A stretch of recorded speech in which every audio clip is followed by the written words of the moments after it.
Reminder for Sean. Okay, and then so just to reiterate from the attendance, do we have absent Director Melina Moncio of Dominguez Hills, Director Finley of Humboldt State, and Director Maslia of Maritime Academy. All right, we have quorum, so we'll be moving on. We will now proceed to the next item on our agenda, which is the consideration of the consent agenda containing the agenda for today's meeting and the minutes from September 11th meeting. Please refer to the Google Drive folder to review these documents and ensure their accuracy.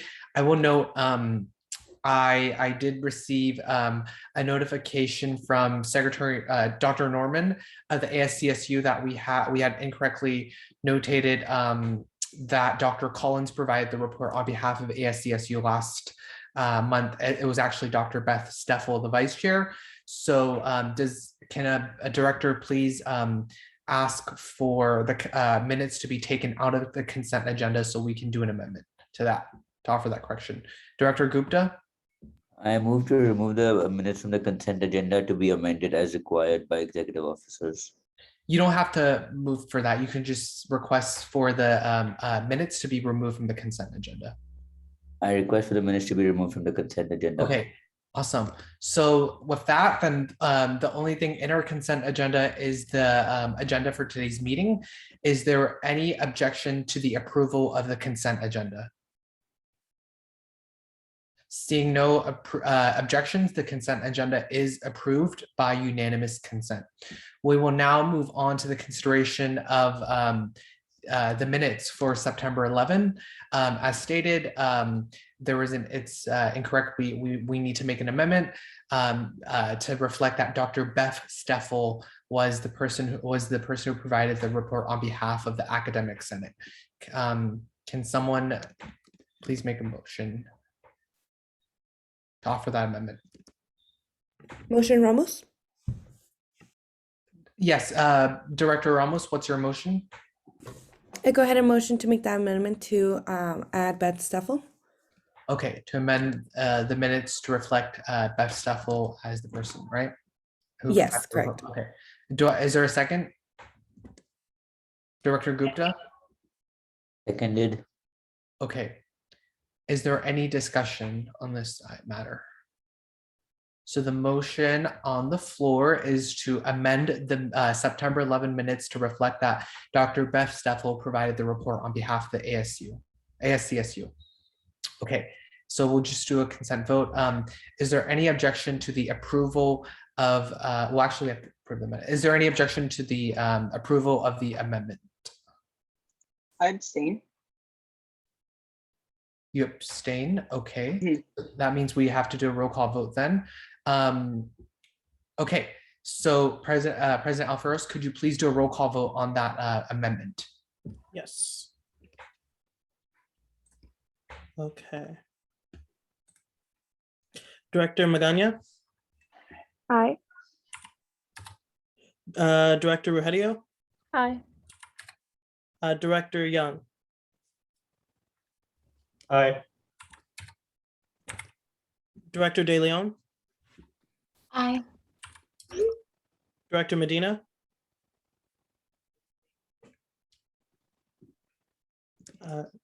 Director Medina from Fresno? Oh, there we go. Noted in the chat. Can you please state, okay. So just for the record, Director Medina votes aye. He said his mic is not working. Okay. Director Samaniego?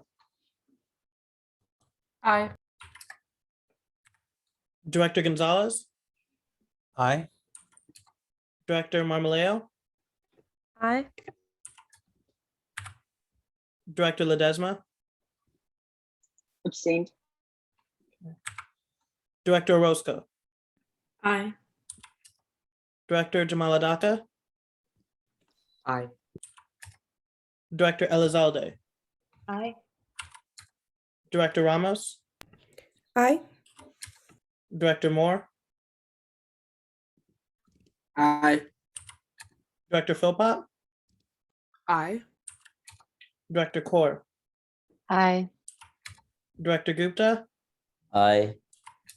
Director Glorioso? Aye. Director Brambilla, Aye. Director Suarez. Yes. Chair, the motion passes. Thank you. So that was the vote to approve the amendment. Now, is there a motion on the floor to approve the minutes as amended? Director Elizalde, I move to approve the minutes as amended. is there a second? Director Samaniego? I second. Okay, any discussion? Okay. Is there any, with no discussion, let's move into vote. Is there any objection to the approval of the minutes as amended? Chair Guan, this is Director Molina Mancio seeking recognition. Okay, yes. Director Molina Mancio is recognized at 1:11 p.m. Okay, is there any objection to the approval of the minutes as amended? Okay, seeing none, the minutes, the amended minutes are approved by unanimous consent.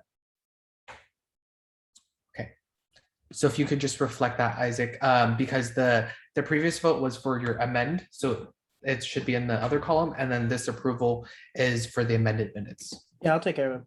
Okay, thank you. Okay, we will now move on then. The consent agenda and the minutes are approved, and we will go ahead and make those changes to reflect the accurate information. Okay, so now we will now move on to our liaison reports. With that said, we'll begin with the Academic Senate of the CSU. Today we have Dr. Thomas Norman, who is the Secretary of the ASCSU. Thank you very much, Chair Lou, and thank you to all the directors for the time to speak. I want to begin with a question. How are you? And I'll circle back to that at the end, because it really is important to us to find out how students feel about this returning to normal. At our October ASCSU meeting yesterday, the two primary areas of discussion were safely repopulating our campuses and the bills signed by Governor Newsom this week relating to higher education. Beginning with the second area, the particular bills of concern are AB 927 and AB 928. From our view at the Senate, the primary issue affecting California state students with respect to transfer is an advising issue, which is not addressed by this legislation. There's not additional funding, not additional requirement that students receive better information while they're at community colleges planning to transfer. But the new laws do require changes to the IGETC, or the general education offerings, to ensure the paths to a major in the UC, the University of California system, and the Cal State system are identical. Consulting with faculty and students, what we've learned over the year or two this has been on the legislative agenda is that some majors differ greatly between our two systems, and those required changes we believe will hurt students majoring in certain fields, not all degrees, but a few, such as psychology and some of the physical sciences, because the University of California programs are more geared towards doctoral preparation, future professors or experts looking at that theoretical approach, versus what's more typical in the Cal State system, people looking to work in an applied area, such as a clinical psychologist actually practicing versus becoming a professor of psychology.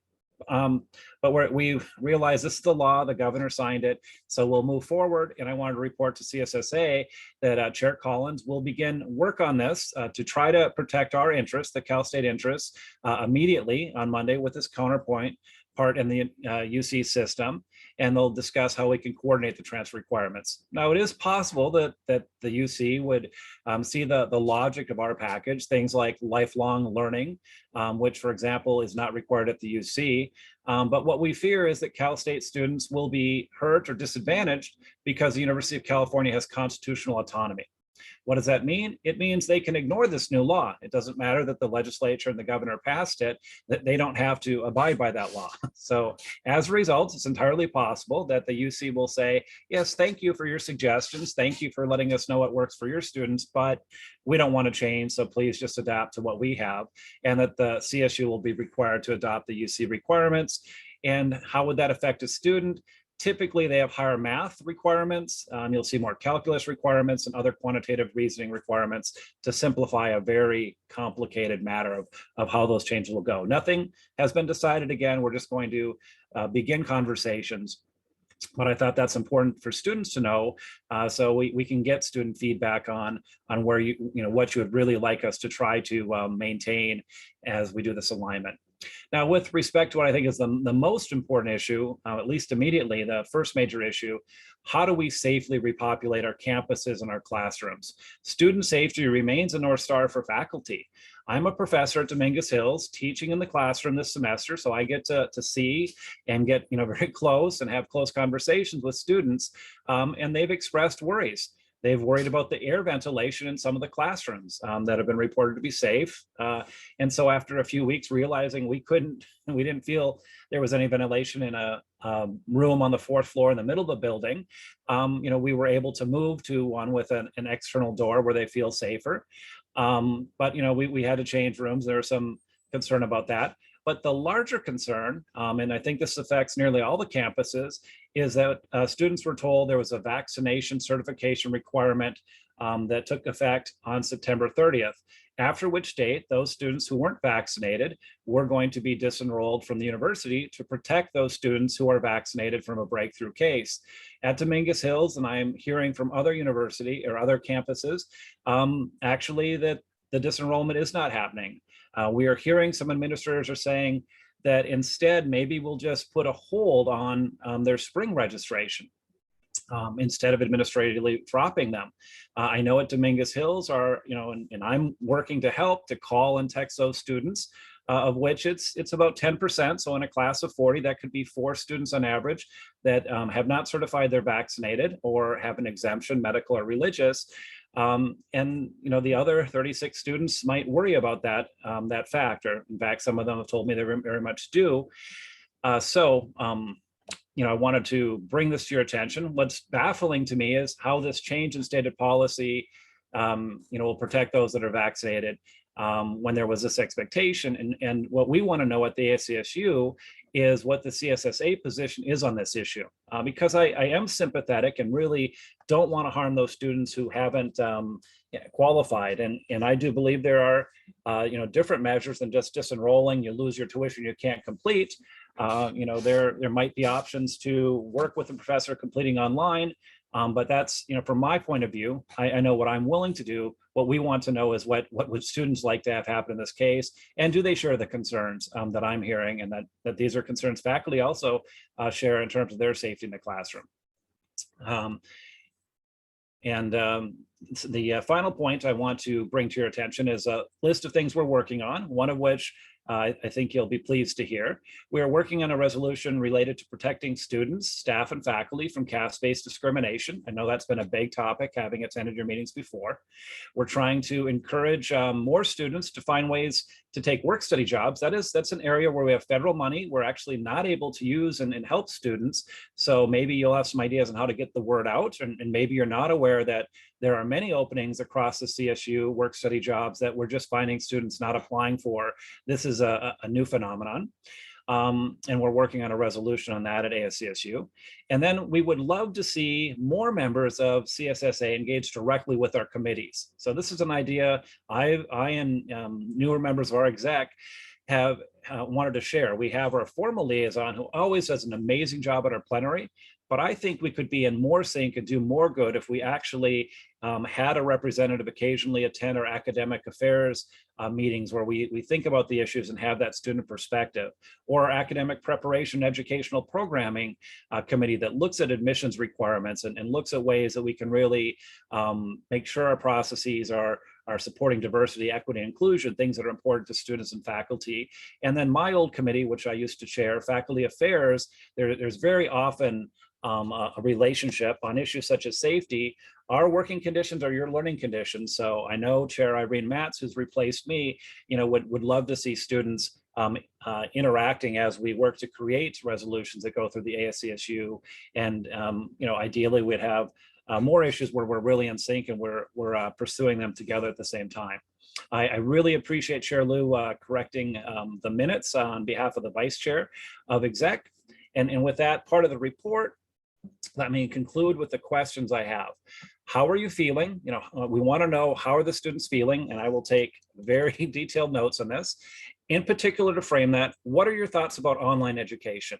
we're hearing conflicting things. And too often administrators, chancellors hear a story, oh, this person loves it, so we should do 80% online, or this person hates it, so we should do no online. We want to hear from the student representatives. Are there things that we learned, that you learned as students, and you saw your faculty learn during the pandemic when we switched to all online, you want faculty to continue? And then which things do you want them to stop doing? We want that feedback. Maybe a rough percentage of online options as you look to fall. What percentage of classes should you have that choice? Many students are saying they like the flexibility. So you can graduate in the way that you want to, in a way that fits your life situation. We know more and more students are parents, are balancing things. So maybe our mix isn't exactly right. And then finally, just an open invitation. What should the faculty know to make your experience as one of our students better and more positive? I look forward to your suggestions, questions, remarks. Thank you for this time. Thank you, Secretary Norman. Does any member of the board have any questions or comments for Dr. Norman? Director Young? Yeah, hi there. So here at Chico State, our Student Academic Senate put out a survey earlier mid last month and received about 200 responses from students about the modality of learning. So one of the main takeaways that we saw, it was quite a significant difference, was students enjoy hybrid courses, students enjoy in-person courses, students enjoy asynchronous online courses. They just really do not like synchronous online. So this format really doesn't seem to work for most students. It was like quite an astonishing difference between the other three options and that one. So that was the takeaway from our survey that we did here at Chico State. Very helpful. And also, Dr. Norman, would you like to provide your email in the chat for students to follow up with the questions or that you had? Yes. All right. So absolutely. Yeah. And feel free to private chat me while I hang on too, if you want to, have something. I know you have a limited amount of time. So thank you very much, Shirley. Yeah, no worries. Yeah, so Dr. Norman's email is in the chat. So if you want to respond to any of the questions, please feel free to do so. All right. Thank you, Dr. Norman. So now, do we have anyone here from the Auxiliary Organizations Association, AOA? Okay, I don't think so. And then I don't think we have President Addis here from alumni, right? Yeah. Okay, so now we'll hear from Ray Murillo from the CSU Office of the Chancellor. So good afternoon, everyone. It's going to be a really, really brief report. There's not anything new to report. We're all kind of in the transition mode and repopulation mode during this past time. But two things more as reminders or announcements. So definitely want to extend the invitation. Hopefully you've all seen the invitation for the CSU Graduation Initiative 2025 convening coming up on Friday, October 22nd at 11 a.m. I'll put the link to the event and the registration in the chat for everyone, not just the panelists and the host, but so you can take a look at that. But certainly encourage you guys to attend that event. The second thing is definitely want to thank all the students who have already volunteered to serve on one of the system-wide advisory committees through the Chancellor's Office. There are still remaining vacancies for the Services for Students with Disabilities System-Wide Advisory Committee, as well as the Institute in Teaching and Learning Advisory Committee as well. So if you have any interest or know of any students that you work with on your campuses that have an interest, certainly reach out to Isaac and Jeannie, and then they can communicate to me on who they will recommend to help fill some of those seats. But definitely encourage the student involvement in the committees too as well. And also just my lasting comments, just so that there's clarification. I know there's been some concern, challenges, confusion over the repopulation and the enforcement of the vaccination policy for the CSU.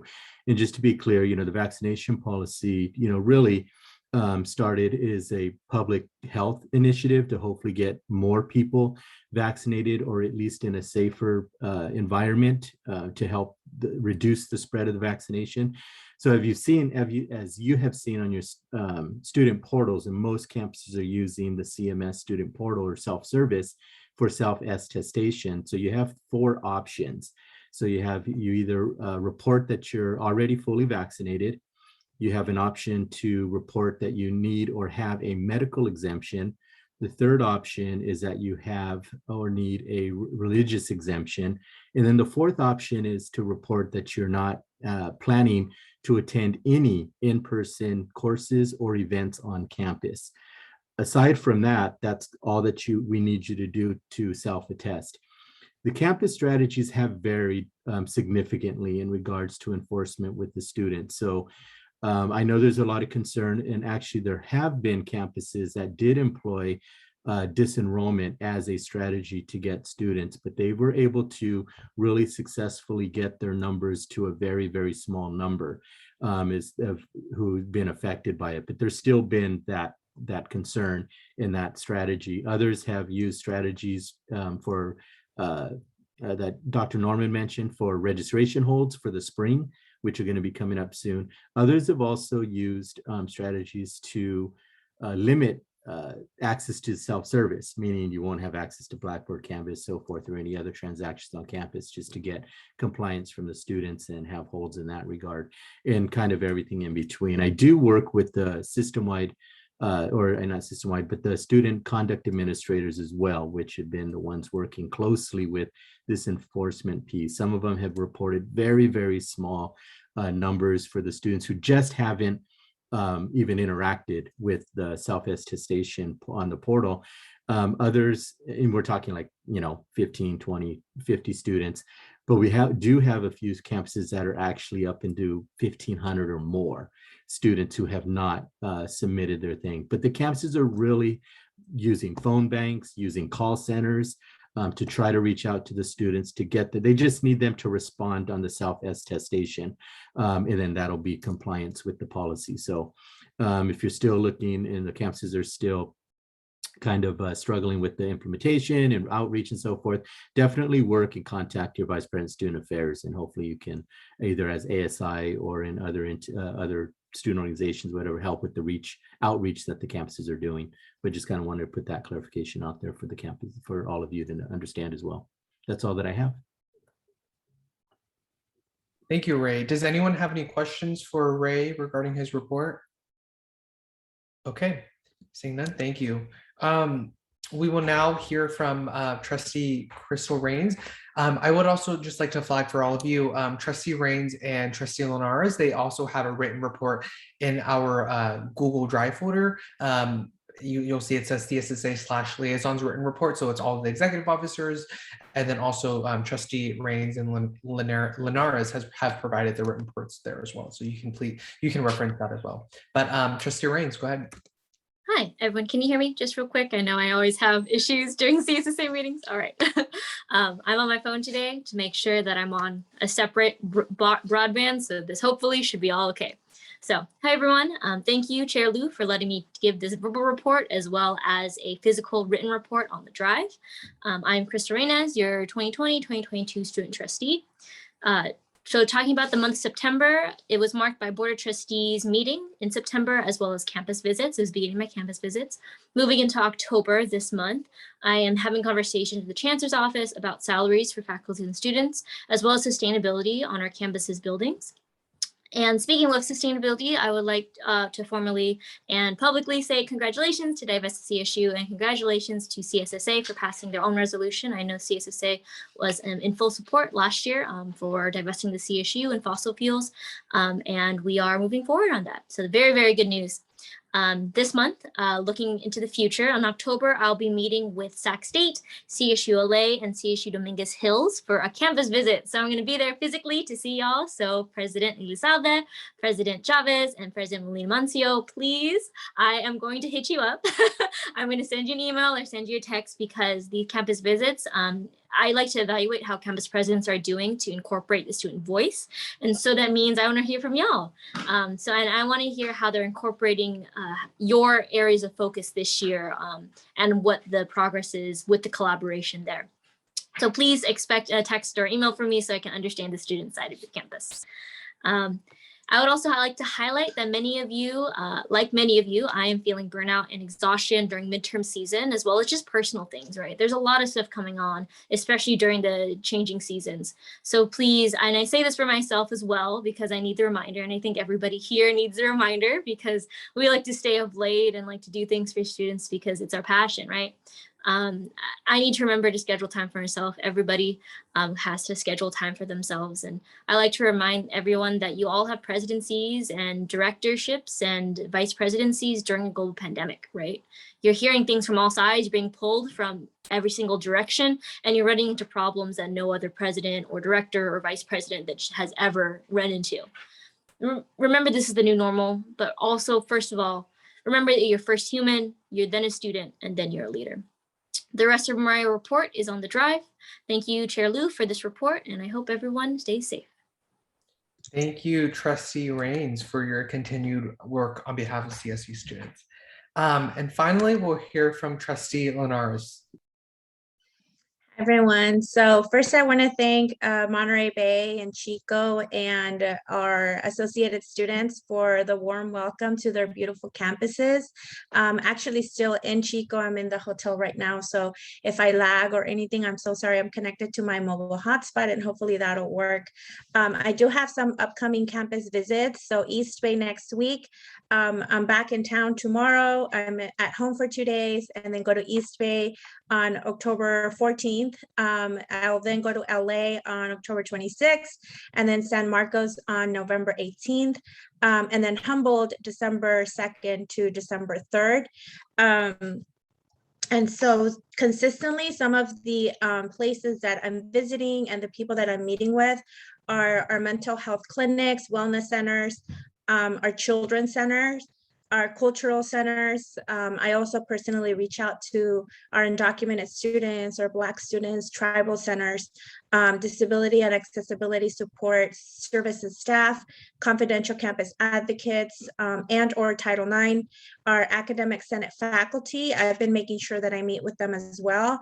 And then also our student activists, because I want to make sure that I get the rundown from everybody across the CSU, from the president to their cabinet to our student activists. Everybody is equally important in my eyes. And then some of the issues that have been consistently brought up, aside from the classes being in person at some campuses and students not feeling fully comfortable being on campus 100%, are affordable housing. So affordable housing is consistently an issue, especially because at some campuses, housing is far more expensive than in surrounding areas. Campus safety and UPD budgets, that's been brought up as well by students, and not just student activists, but other students at large. Broadband access, especially in rural areas, understaffed departments, especially the departments that have historically been underfunded. So that's been a huge issue. So some departments that have historically been underfunded, for example, are campus advocates. Some campuses only have one advocate for all students, all staff, and all faculty, and they're also expected to provide presentations and workshops and trainings. So that's something that I'm focusing on because I'm very passionate. So if you don't know anything about our campus advocates, they help with sexual abuse, survivors of sexual assault, our students who have experienced domestic abuse, those sorts of things. And so it's a very heavy subject. And our campus advocates are doing it all alone. And sometimes they'll even walk students to report with our UPD or pick up, I'll say it, and trigger warning, but to pick up rape kits. And so they're putting in a lot of emotional labor. And so I want to make sure that I advocate for them as well, as they are helping our students.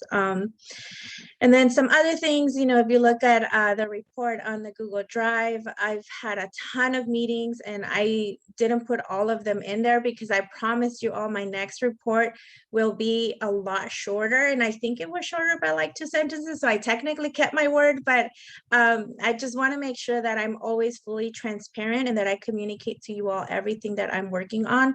I do make sure that if folks at the campuses have a request for me and they ask me to, for example, email the chancellor's office about a question that they have, I do email the chancellor's office. I connect with one of our staff there. And then once I get a response, I communicate back with the person who had the question, just so they know I did not forget about you. Whatever request you had, I'm going to make sure that I follow up. And then just read the rest of my report, please, if you have some time.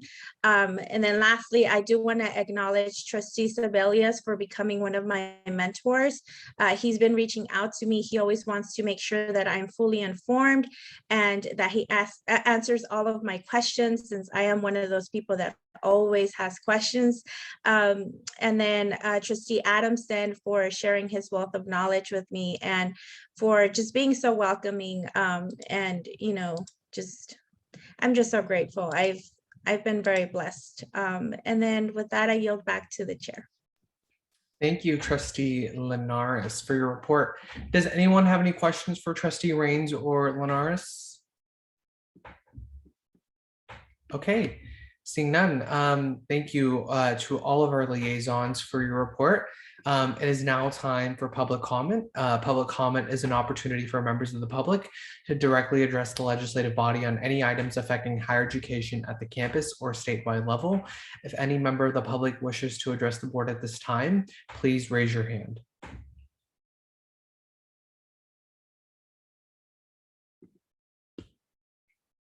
Seeing no member of the public seeking to address the board at this time, this concludes public comment.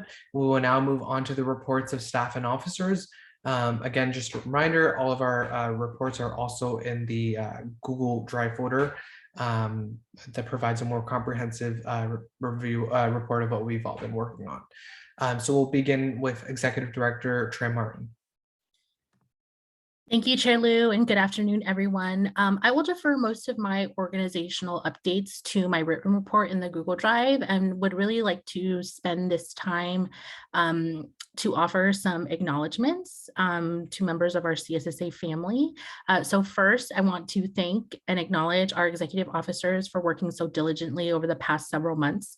Your strategic leadership has provided the staff a lot to think about as we prepare for what the future holds for our organization. And in particular, I would like to thank President Alferos for the countless hours that he has spent with me over the phone or on Zoom on the weekends to think about what are the best ways that we can advocate for the interests of our students.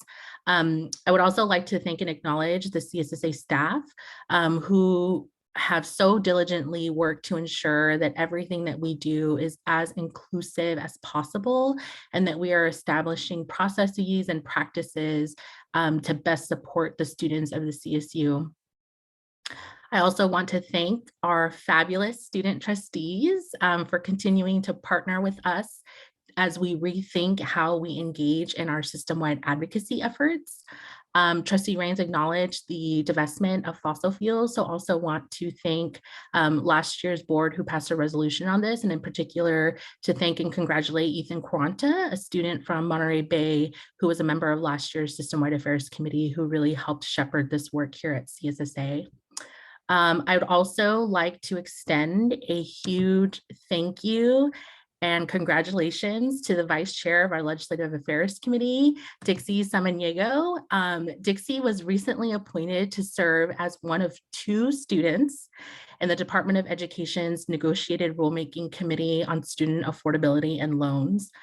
For those of you that have not tuned into the rulemaking, it is a fascinating process, so I highly encourage it. But Vice Chair Samaniego has fiercely been advocating for the rights of students in these negotiations, has been questioning and pushing back in the Department of Ed when it comes to borrowers' rights, and really ensuring that the student voice is at the center of what the department is doing. So she just wrapped up her first week of negotiations and proceedings will begin again in November.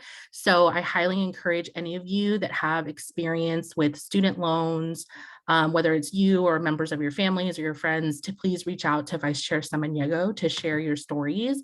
I know that during the week that she was in negotiations, I was personally texting her about the stories that I've had in my own experience with the Department of Ed and student loans. So anything that you can offer will be incredibly helpful. And again, just want to thank and congratulate her for so boldly and proudly representing CSSA in those negotiations. And lastly, before I turn it over back to Chair Liu, I really want to thank all of our governing members here at CSSA. I know that it is taxing work for you all to be student leaders and then to come back and engage with us here at CSSA on your weekends, but we're so appreciative of all of the work and advocacy that you do. And I want to echo the sentiments that Trustee Raines made earlier to please take time for yourselves, and self-care is incredibly important. So again, really appreciate all of the work that you all are doing. And with that, that will conclude my report. Thank you. All right, any questions for Executive Director Trey Martin? Okay, seeing none, next we'll hear from President Alferos. Hello, I'll try and keep it short and sweet and defer the rest and the bulk of my report to the written report, just in lieu of the time that we have today and some of the important conversations we have to get to. But I do want to share in congratulating the efforts by incredible student organizers on the Divest the CSU movement.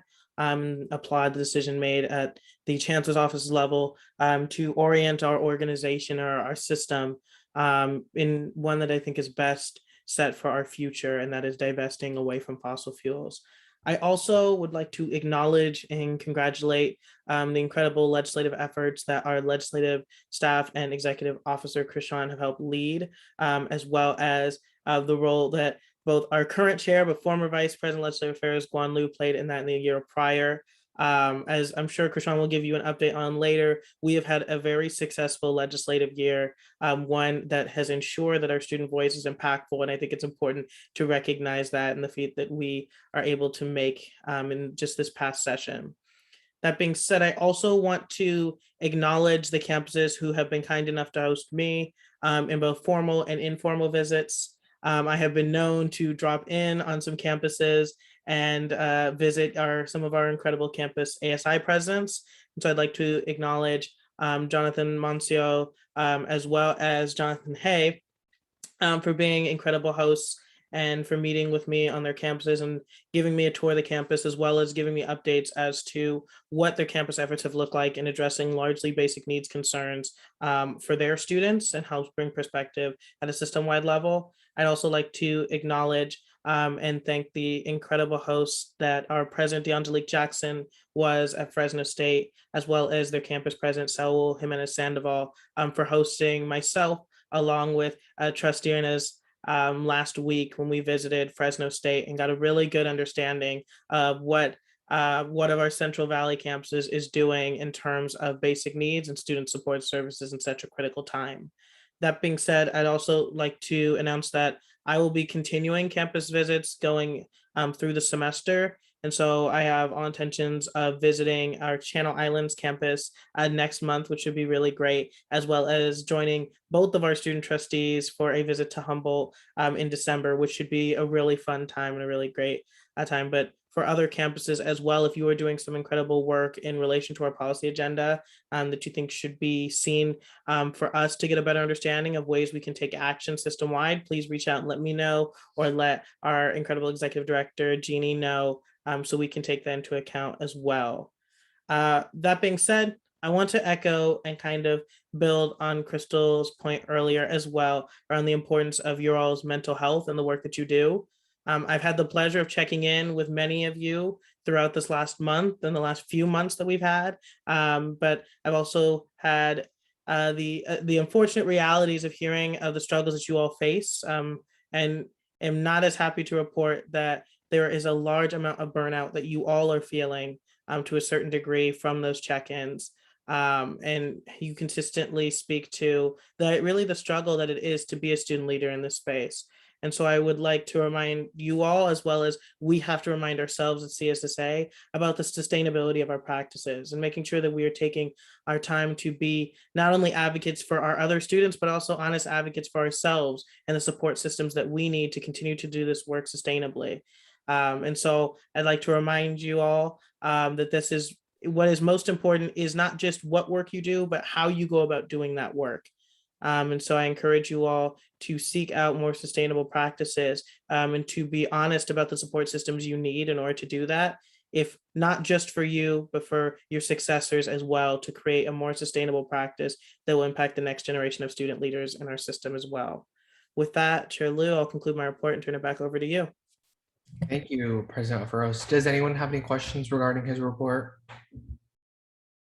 Okay, seeing none, I will provide my report. So this past month, I've just been continuing to work on some of the initiatives I've been working on to focus on those three pillars, right? Accessibility, increasing that, providing clarity of our processes, and fostering just a more inclusive organization.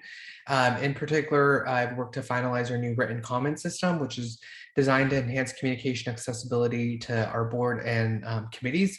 We'll have more to share with you regarding this information item later on. In addition, I've continued to work with staff and executive officers to finalize the updated and a clearer process for governing members interested in making agenda item requests, focusing on our two committees of the whole, right? The legislative and system-wide affairs committees, as most of our advocacy related items originate from one of those committees. So the relevant committees will have more information to share come January at the first plenary of the new year by the respective committee chair, and we'll be sure to I'll be sure to also update you on that new updated process. It's not a new process, but just a more clear process in terms of how that works.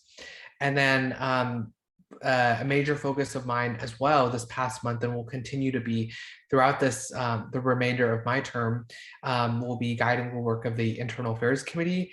And we had a meeting earlier today discussing, having our first substantive discussion on a section of the Constitution.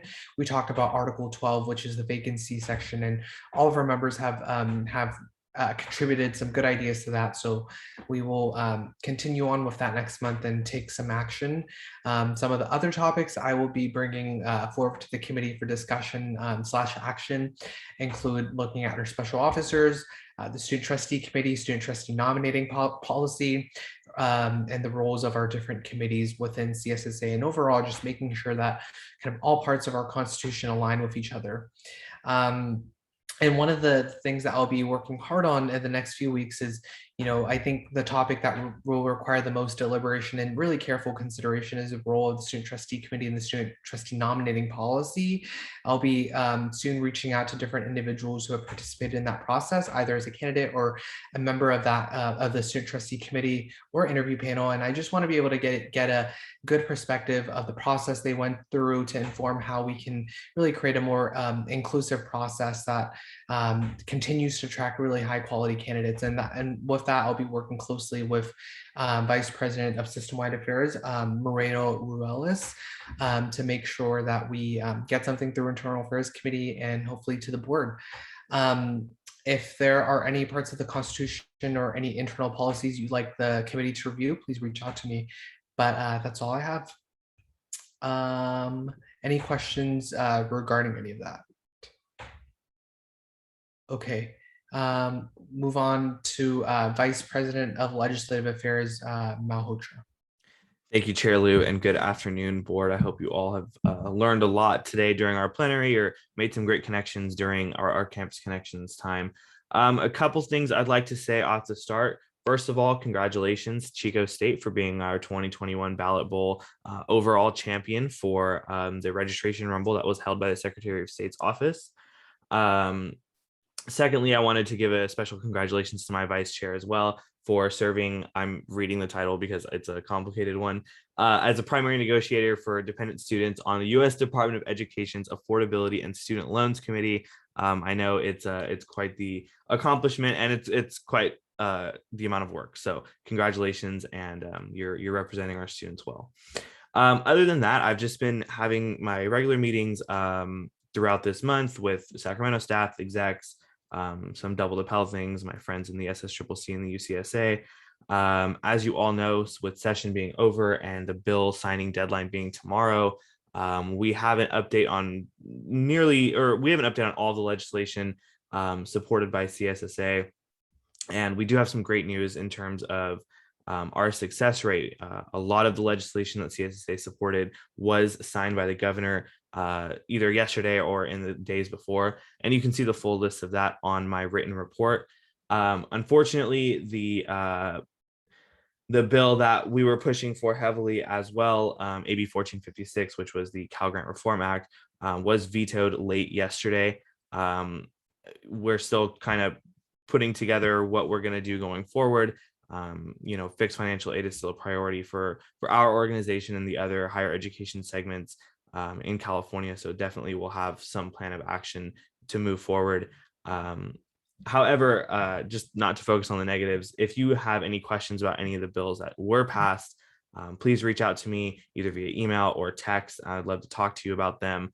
I did have some questions already coming through. So yeah, with that being said, I have a couple other things in my written report. So please be sure to read that. And that concludes my report. Thank you so much, Chair Lou. Thank you. Any questions? Okay. Vice President of Finance, Ruiz. Thank you, Chair. Well, first, I hope you're all doing well and doing well in your classes.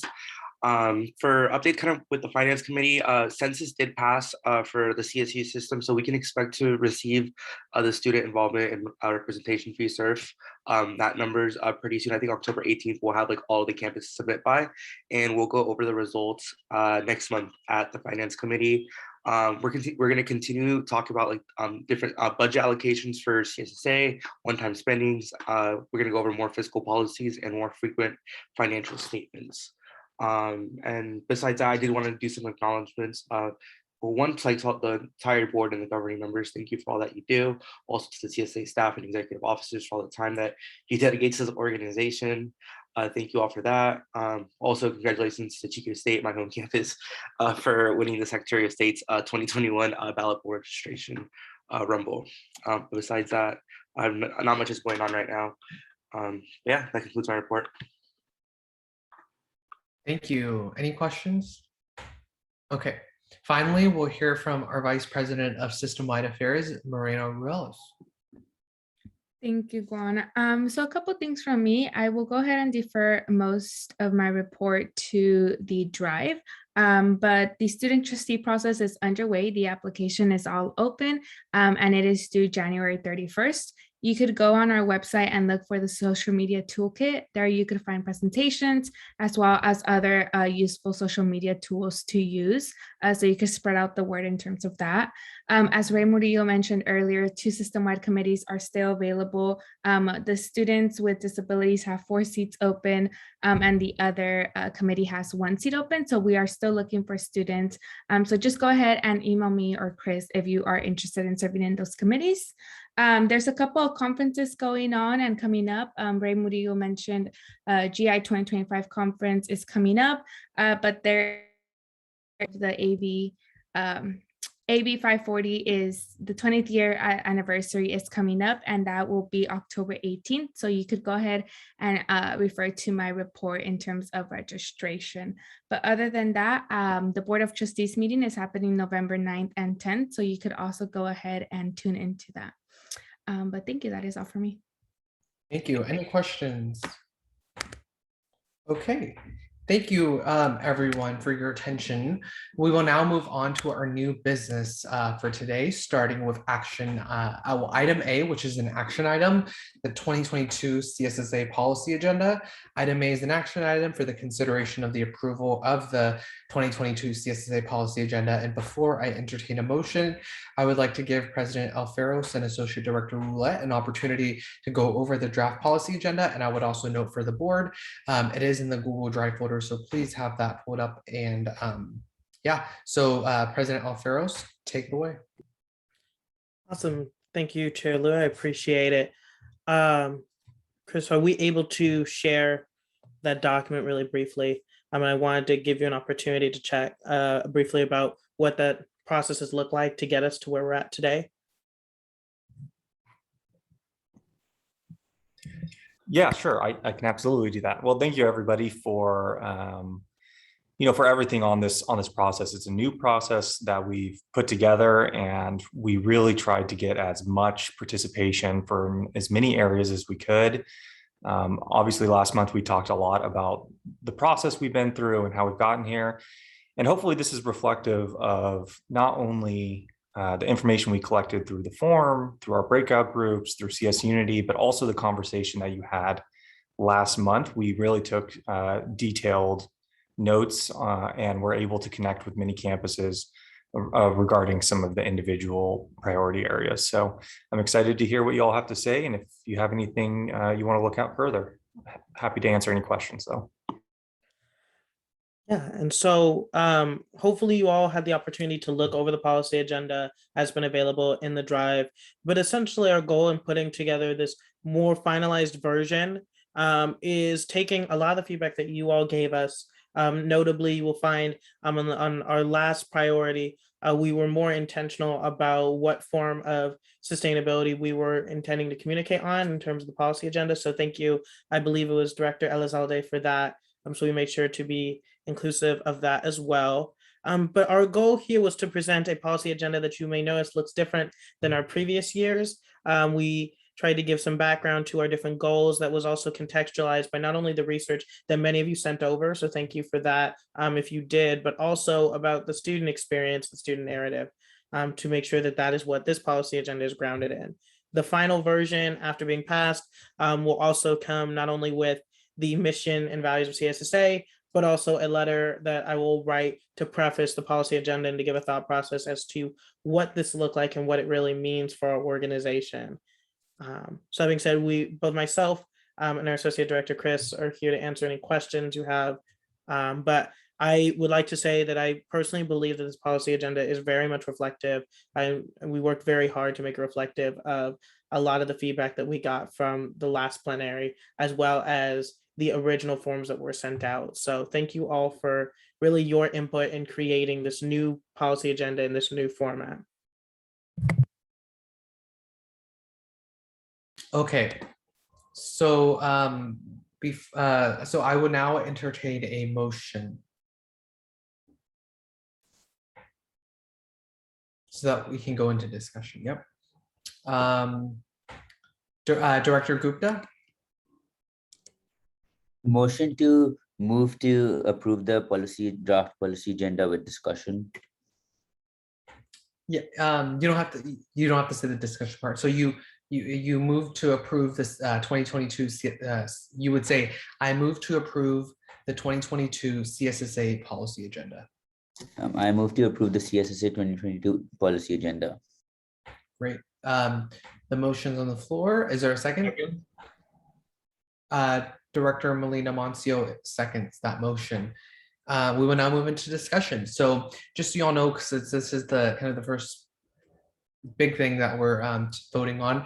The way this works is during discussion, you can provide your input. If you have any changes you'd like to make, you can do amendments, any of that all goes on during discussion, which is why we took that motion first. So that's basically how it works. And then after discussion, we then move on to a vote essentially. Okay, but we have a motion on the floor. It has been seconded. The floor is now open for discussion. If any directors have any comments, questions, or concerns, please raise your hand.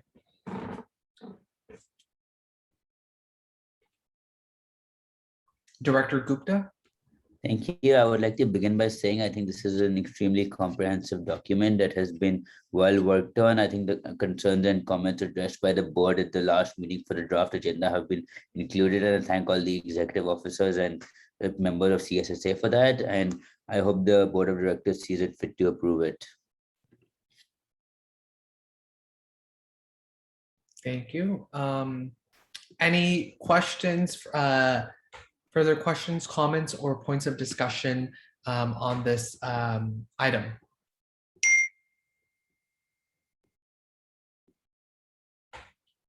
Director Medina, the third.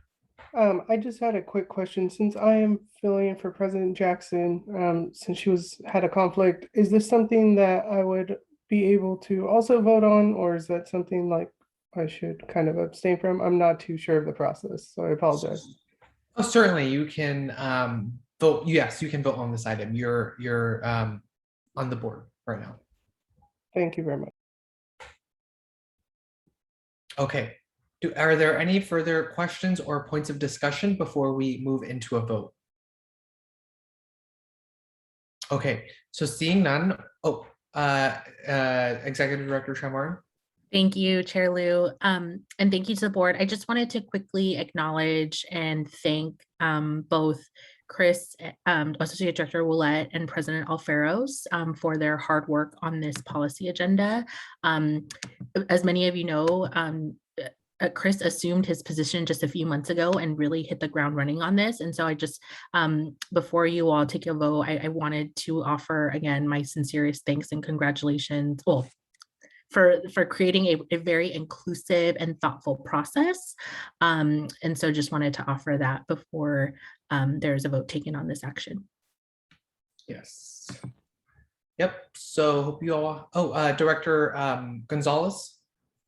Yes, I don't know if this is a huge deal or not, but for goal number 5, which is a support and equitable resources for AB 540 DACA and undocumented students. So for that one, when we talk about DACA, it's just, I don't know how to say it clearly, but I'm just gonna say it. If you take it wrong, I apologize in advance. So a lot of undocumented students who have DACA don't consider themselves as that identity as DACA recipients, even though they are, but they consider themselves also part of undocumented students. Just because DACA, the word DACA, it's like a tentative thing, not like a citizenship, or it's just a mind hold them be able to be here in the United States. But I don't know if the purpose of it, if it's necessary to put DACA or undocumented students as a whole, it's just my thought. I don't know if this should be changed or should be kept like that, or if y'all can explain the purpose of having DACA in there, that'll be great. President Alferos. Yeah, so I can give some context. And so essentially, I appreciate that, Director Gonzalez. When we put together goal number 5, it was a reflection of the language that we saw consistently brought up from students in the form that we sent out, right? So in the same way that we recognize that goal number 5 isn't exclusive, right? That there are also other minoritized and marginalized student groups that are inclusive of the broader priority. We pulled that out. We specifically identified AB 540, DACA, and undocumented students because that is something that students individually noted in the form that we got. So I don't really have a good recommendation to go with from that, but I will say the reason that it's outlined in that way is it's reflective of how people presented it to us and specifically wanting to see that. And so that was all I wanted to add, Chair Lou. Okay, Ray. Yeah, so that's an excellent point regarding DACA. In reading this, and hopefully it doesn't, I think hopefully you approve the policy agenda. But I guess my suggestion would be maybe, support and equitable resources for undocumented, or I should actually support and equitable resources for students who are undocumented, including AB 540 and DACA. And it kind of puts the students who are undocumented front, because AB 540, as you know, includes all students, including permanent residents and US citizens. And then DACA is kind of a subset of the broader population of undocumented students. So it seems like that seems to be your primary focus in support are students who are undocumented. Thank you. Director Magana. Hi, I was just going to agree with Ray's suggestion because I do know that there are, although DACA and undocumented are very similar, there are a lot of undocumented students who don't receive or are not under DACA. So I do think it's important to include both of them, but I like how Ray suggested the wording. Okay. Director Gonzalez. Is it possible to also add in goal number 5, it's support, comma, equitable and inclusive resources. Yeah, would you like to make a motion? Or did you just want to like get other directors' thoughts on it? The other directors' thoughts on it. Okay. Or Okay. Or any, yeah. Director Gupta? And please correct me if I'm wrong, so I apologize in advance, but for goal 4, which is sustainability, the language does not call for too much of improvement in a CSE operations and sustainability wide. It's more focused on the infrastructure administrative process. So the question is for the other directors and executive officers, would you be open to an amendment which adds operations as well? Because I think working on operations is more feasible long-term in terms of environmental sustainability. Oh, okay. So you're talking about priority 4 now, right? Okay. Yes, sir. Any thoughts from anyone? Chris or Isaac? Yeah, Chair Lou, I just wanted to say, I think, process-wise right now, I think it might be good to pick one of the, one of the areas, make an amendment, and then have discussion within that amendment so we can focus at one thing at a time. And, if you have discussion and you end up changing your mind on something, you can vote it down. It's no big deal, but I think it might be helpful in our conversation. Yeah, so I want to go back to Director Gonzalez's point. Does any director have any comments or anything related to his question, his point for priority 1, goal number 4 or goal number 5? Okay. Director Gonzalez, would you like to make a motion to put something on the floor and then we can have discussion specifically about that? yeah, sure. So will the motion be? I move to amend. I believe this is priority 1, right, Chris? Okay, I move to amend this, just sample language for you. I move to amend priority number 1, goal number 5, and then what your amendment is. Yeah, so I move to amend priority number 1, goal number 5, support and equitable resources for ABF 40 DACA and undocumented students to include support, comma, equitable and inclusive resources for undocumented student for ABF 40 DACA and undocumented students. So is what's on the screen right now reflective of your motion, of your of what you just said? Yes.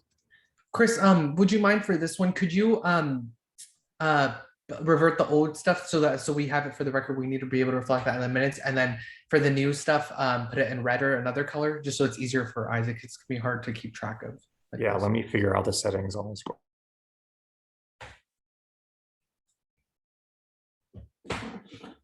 Second. Okay, let's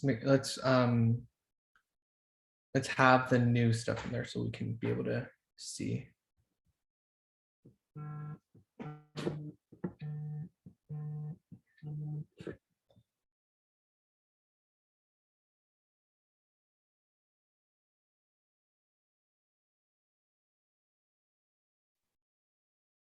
Okay.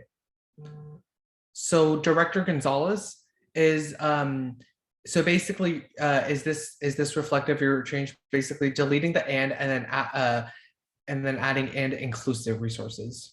Yes. Okay. So Director Gonzalez moved to amend priority number 1, goal 5, the heading of it to state to basically delete the and equitable and then add after equitable and inclusive resources and inclusive. That's language added. Is there a second? Second. Director Melina Moncio, okay, is seconds that motion. Is there any discussion on this amendment? Director Elisade. Just for grammar purposes, I don't think the first comma is grammatically correct. So it'd be support equitable and inclusive resources. Oh yeah. So that comment just needs to be deleted. Yes. Charlie, you'd need a motion. Oh, okay. Director Elizalde, could you please make a motion, a motion to amend that amendment? Yes, I move to amend the amendment for priority 1, goal 5, to strike the first comma after support. Is that correct? Yes. Sorry, can I just, before she completes that, may want to also strike the second one after equitable. Okay, I'll repeat it for you. I move to amend priority 1, goal 5 to strike the first and second comma after support and after equitable. Is, 1 second, let me pull this up and make sure I'm the right thing. Okay, is there a second to that motion? Director Gupta? Seconded. Is there any discussion on this amendment by Director Elizalde? Seeing no discussion, is there any objection? Oh, Director Brambilla? Yeah, sorry. Going back to Ray's point, wasn't the point of the amendment to also add undocumented students before AB 540 and DACA listed? So I don't mean to resend your motion, Director Elisander, but I'm not sure if you all want to make that change. I know that conversation was kind of leading.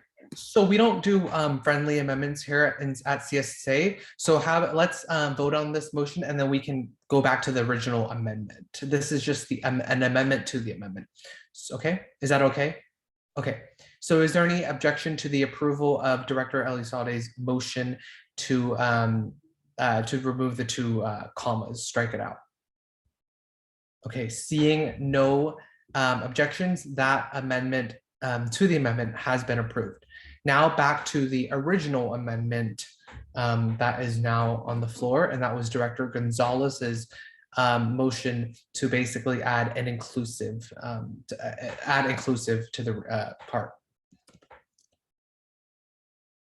Is there any discussion on that, Director Gonzalez? Yeah, just a little purpose why I put inclusive there. It's for the purposes that, for example, my Cal State Long Beach, we serve a lot of predominant Latino, Hispanic communities. And in some cases, a lot of the work involves in those communities and not other communities.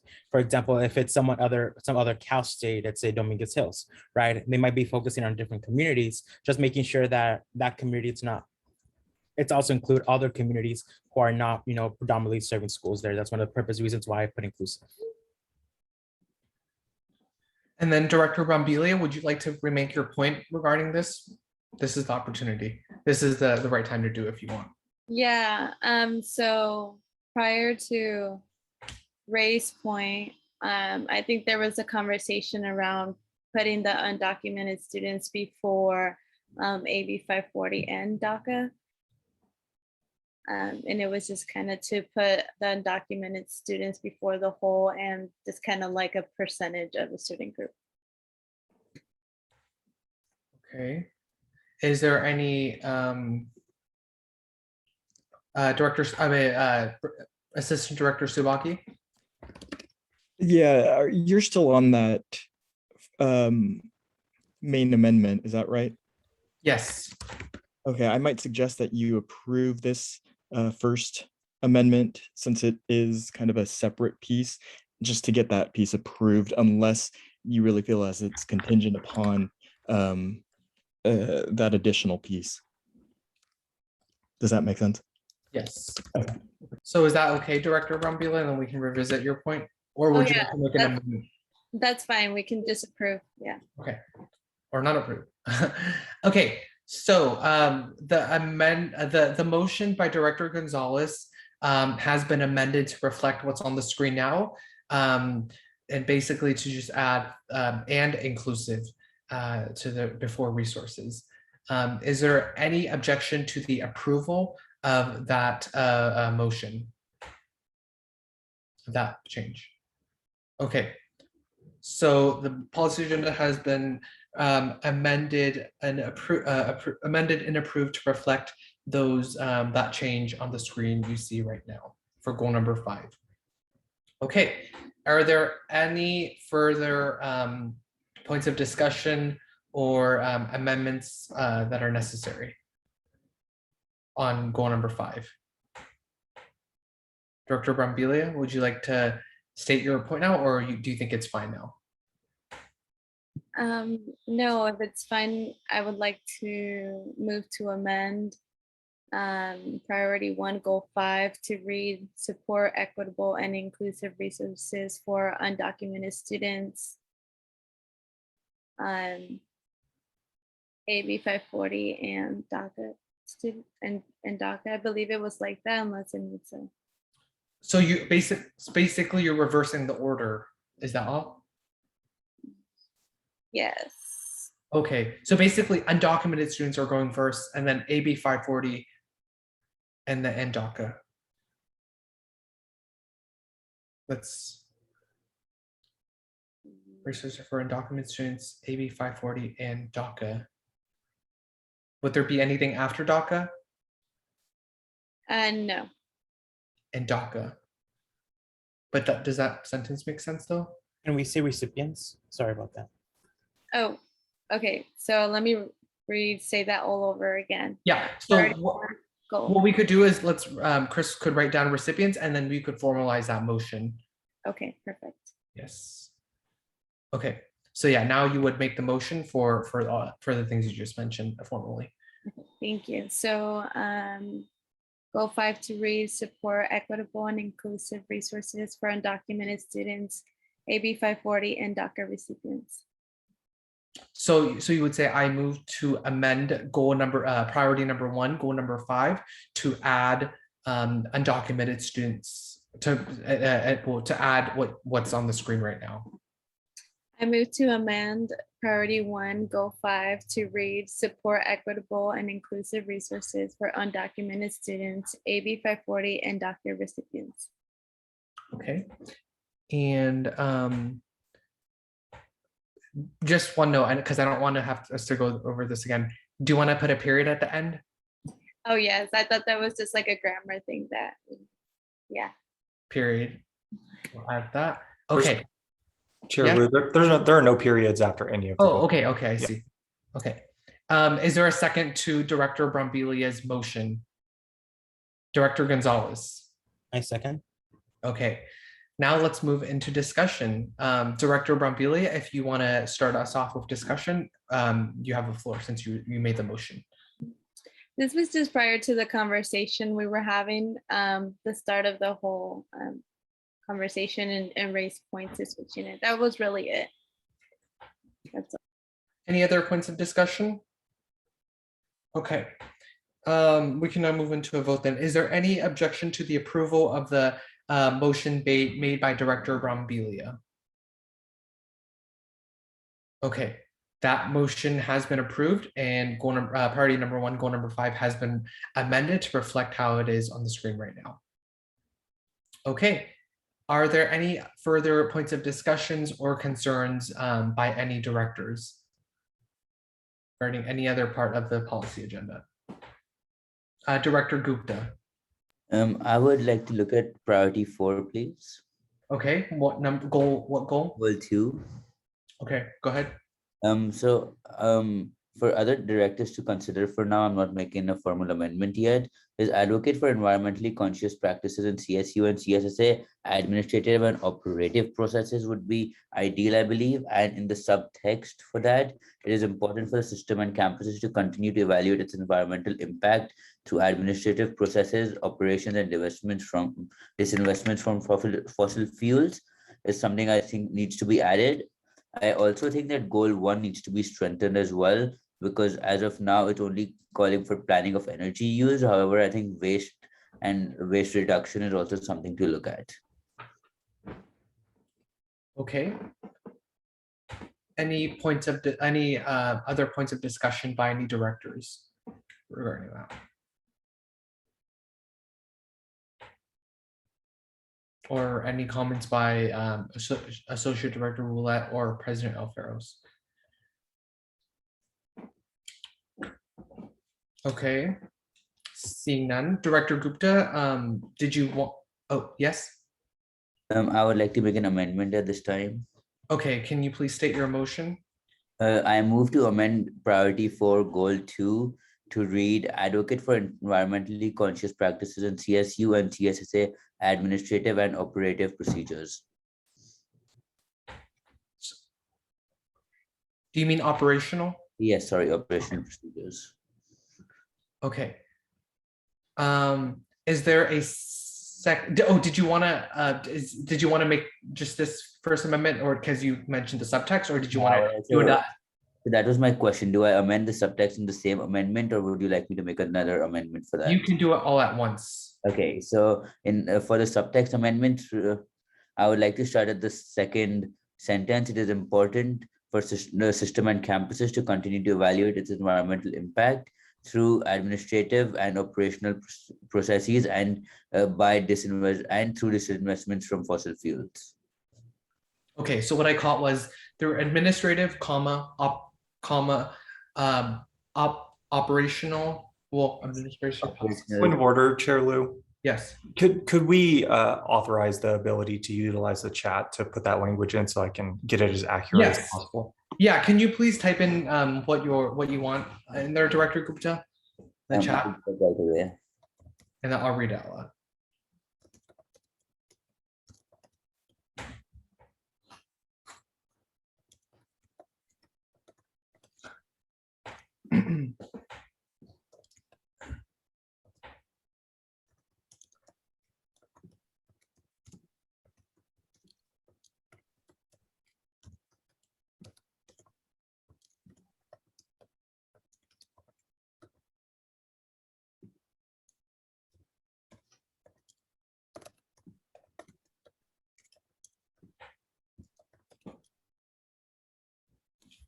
Okay. So that's what he typed in. So what Director Gupta typed in the chat is, it is important for the system and campuses to continue to evaluate its environmental impact through administrative, operational processes, and disinvestment from fossil fuels.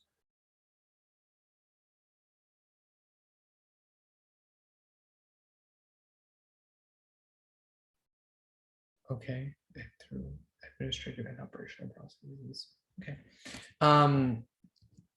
Okay, so would you like to formally make that motion now, reflecting what you have on the screen? I move to amend the goal priority 4 goal 2 to reflect the changes as seen on the screen by adding comma operational after administrative in both the heading and the subtext, please. Okay. Is there a second? I have a clarifying question before. Yes. Wouldn't administrative processes already include operational processes as well? And then, yeah, that's just my first clarifying question. While I 1000% agree with Director Gupta, I just don't want to have to take a vote so that we would waste more time because we have other items on our agenda if administrative processes already includes operational processes. So that's my clarifying question. Does administrative processes already include operational processes? So since we don't have a second yet, Director Gupta, would you like to provide clarity to that? Thank you. So my only concern, Director Samaniego, was administrative processes can basically be anything related to the administration of the students or the campus. However, operational would also include any of the subtext within that, such as dining or housing, and even the day-to-day facilities and management of the campuses. That was my only goal, because the administration is a small part of the campus. The other part is the students and their daily activities, which would come under operational procedures, since all these activities have administration backends or operational backends. So now that that's clarified, do we have a second for this motion by Director Gupta? Second. Director Melina Moncio seconds that motion. Let's move into discussion now. Any director who has a point of discussion, please raise your hand regarding Director Gupta's motion. Director Samaniego?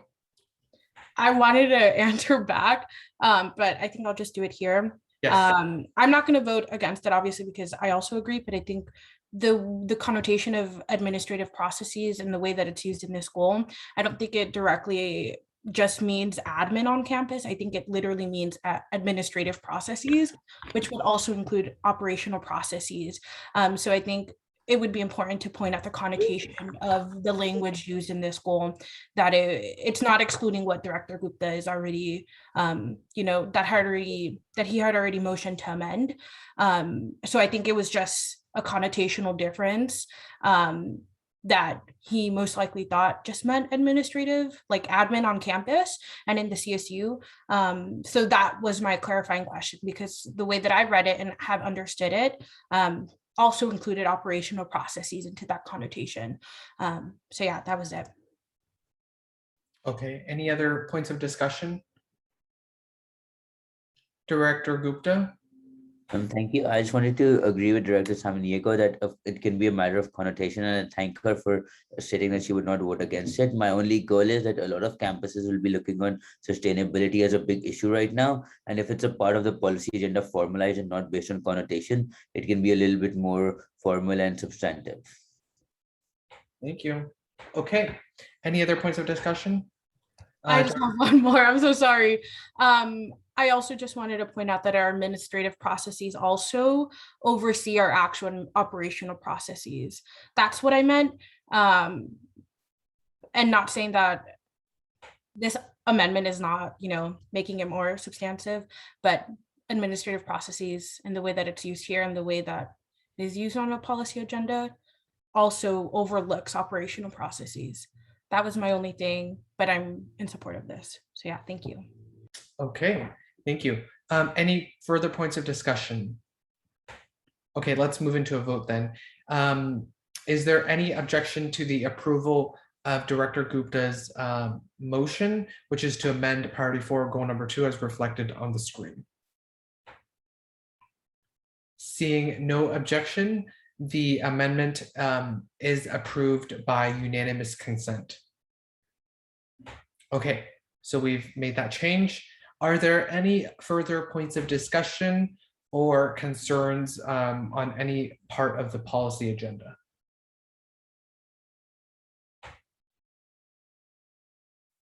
Okay, so seeing none, with the policy agenda amended as reflected on the screen. So if we can just scroll down one more time for people to see. So basically the amendments are to priority 1, goal number 5, and then priority number 4, goal number 2. Those are the only amendments to the draft as you see in the folder. With those amendments in place, is there a motion on the floor to approve the policy agenda as amended, seeing that there are no more amendments? Chair Yes. Lou, you're already in the middle of the amendment. You're good. You're just actually at the vote with the main Okay. Oh, yeah, the motion as amended. Yeah, so we're going back to the original motion. As amended. Yes, as amended. So who was the person who made that motion? Let me check real quick so I can make sure it's accurate. I believe it was Director Gupta and Melina Moncio. Yes. So, okay, so let's move into a roll call vote now to approve the policy agenda as amended.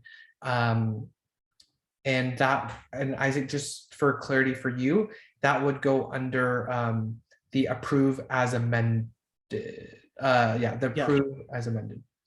Yes. I'll make those edits then on my end. All right. Director Magana. Aye. Director Ruhedio. Aye. Director Young. Aye. Director Melina Moncio. Aye. Director De Leon. Aye. Director Medina. Aye. Director Samaniego. Aye.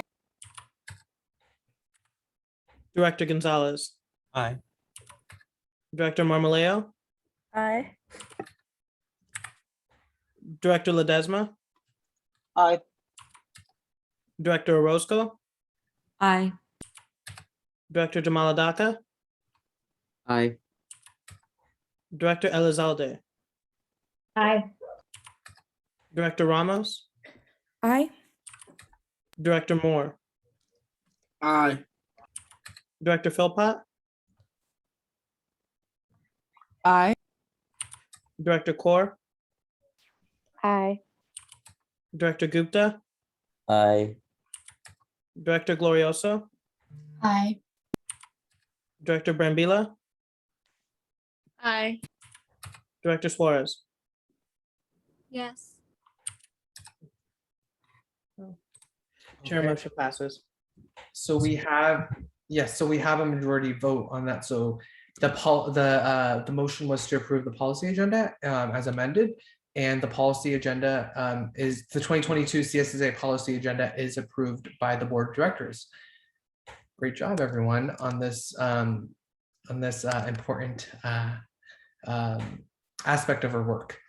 Okay, so we will now move on to new business item B, information item on next steps regarding the 2022 CSSA policy agenda. So I will recognize President Alferos and Associate Director Roulette for this item. Thank you, Chair Lou. I'm going to turn it over to our Associate Director Willett. Thanks, everyone. I'm really glad we've made it to this step, and I just will be really brief in this next portion, but each month since we began this process, we really wanted to provide an update about each of the steps, where we are, where we've been. So as you can see here, these are all of the steps that we've gone through all the way through October. We made it down to the final right here. And so the next steps will, yes, so that's today. You all just did this, and that's all done. We'll be looking to create what we're calling policy actions. You can think of them as tactics or strategies for accomplishing the goals. And they have a broad amount of, there are broad ways we can tackle these kinds of things. Internally, the executive officers and staff will be sure to be recording the steps that we're taking.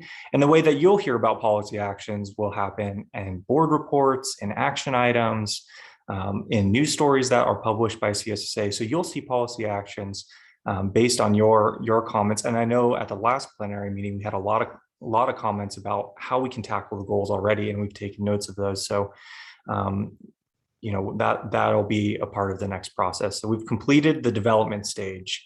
And the next part is execution of the new policy agenda. So the policy agenda you see on our website is now not the active one. This one is, so we'll have that updated and put on there as soon as possible. So over the next month, we're going to be doing additional research, working with stakeholders and policymakers to let them know that these are the things that students at CSSA are looking to tackle.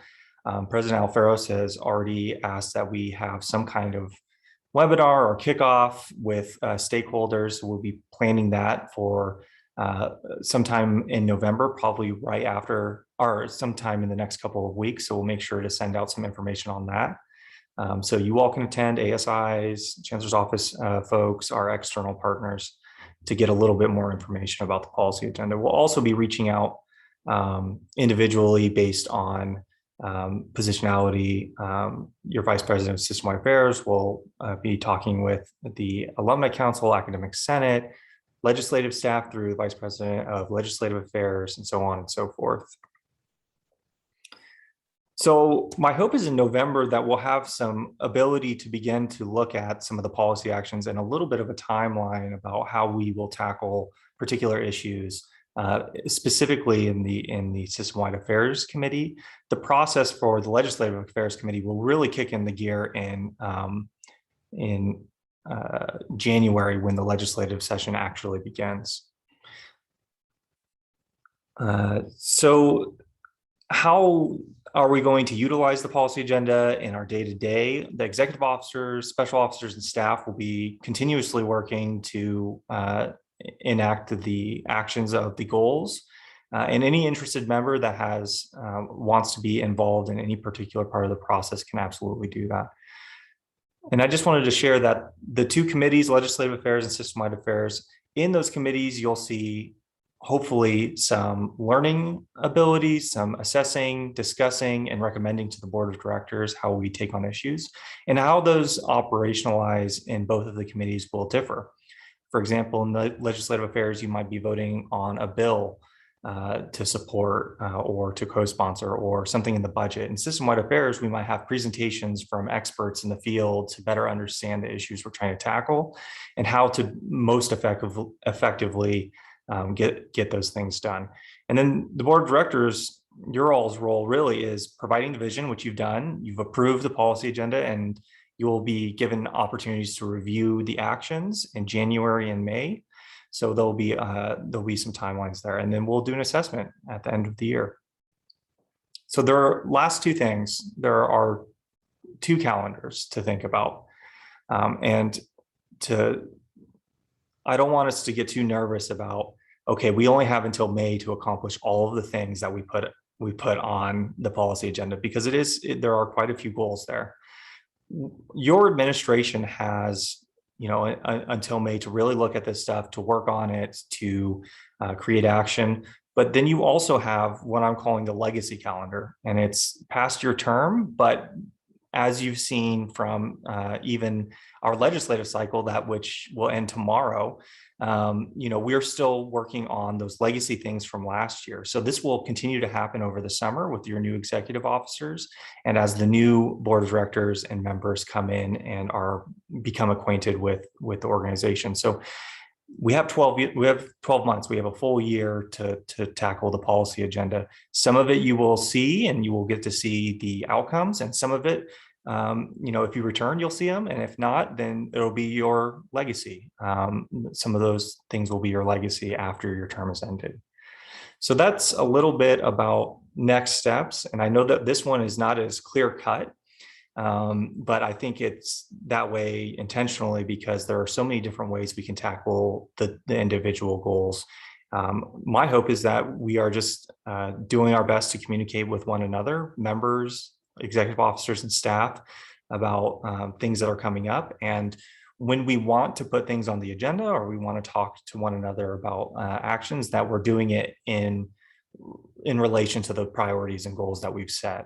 So that's the hope, and I'm happy to take any questions at this point. But thank you again, everyone, for your hard work and your participation. Your participation is a humongous piece of the reason that we have, I think, a very thoughtful document. Thank you. Does anyone have any questions regarding that information item?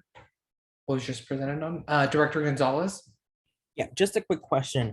When in the first, I forgot what section was it, my apologies. But you mentioned interested members. Are the interested members to be part of the conversation, like the vice chairs of the committees or of CSSA, or us, the board members?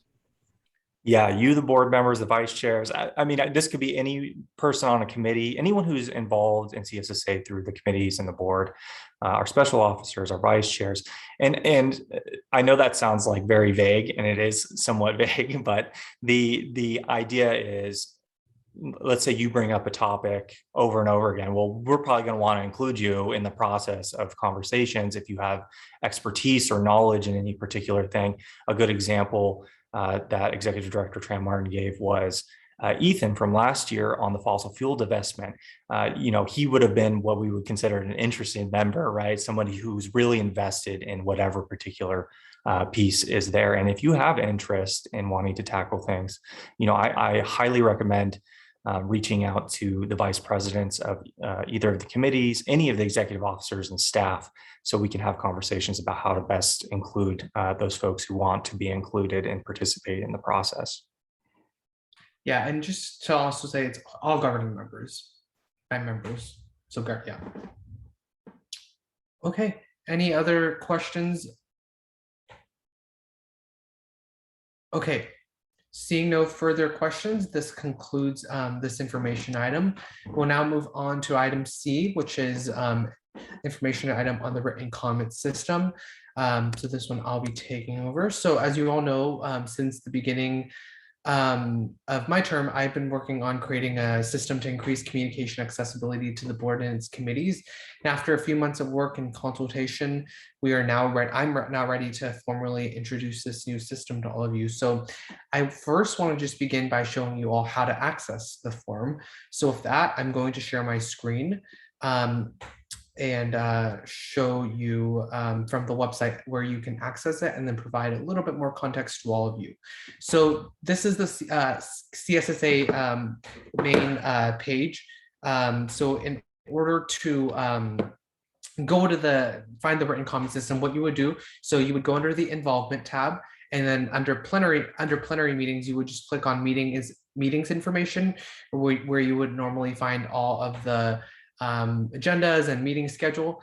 And then if you scroll all the way to the bottom, you'll see here there's a new form just here that says CSSA written comment form. And yeah, and you just click on the link and then it will take you to that new form. And this is the form people would use to submit their written comment. So that's how you access it. Again, it can be accessible, from the homepage. You either go to the involvement tab under plenary meetings and then go to meeting information, or from the homepage, you can scroll down and go to the plenary meetings. And if you click on more info, you'll also be able to find that link. So that's where you find it. And then just to provide some context to all of you, I think this is just really meant to increase communication accessibility to CSSA governing members. It is not meant to replace live public comment. It is only meant to provide an additional opportunity and really just mechanism for members of the public and students to communicate with governing members. Written comments will not be uploaded to CSSA's public folders, including our Google Drive. They will be shared only with governing members. This is just similar to what we do with public comment, right? We don't purposely record and upload public comment that is provided, and we won't be doing that for written comment. I would just note that it's called written comment, not public written comment, for a reason. We just want to be very clear that this is in no way meant to replace public comment. Comments submitted will be distributed to all governing members. That way, we're not in a position of selectively choosing where comments go to. Members of the public may submit comments by the Monday at close of business, which is 5 p.m. before a meeting, before the meeting, and they will be distributed to governing members by Wednesday before the meeting. So for instance, for our meeting today, if people were to submit written comments and they wanted them distributed to you all, they would have had to submit it by Monday. Anything submitted after the deadline will be distributed to governing members at the next regular meeting.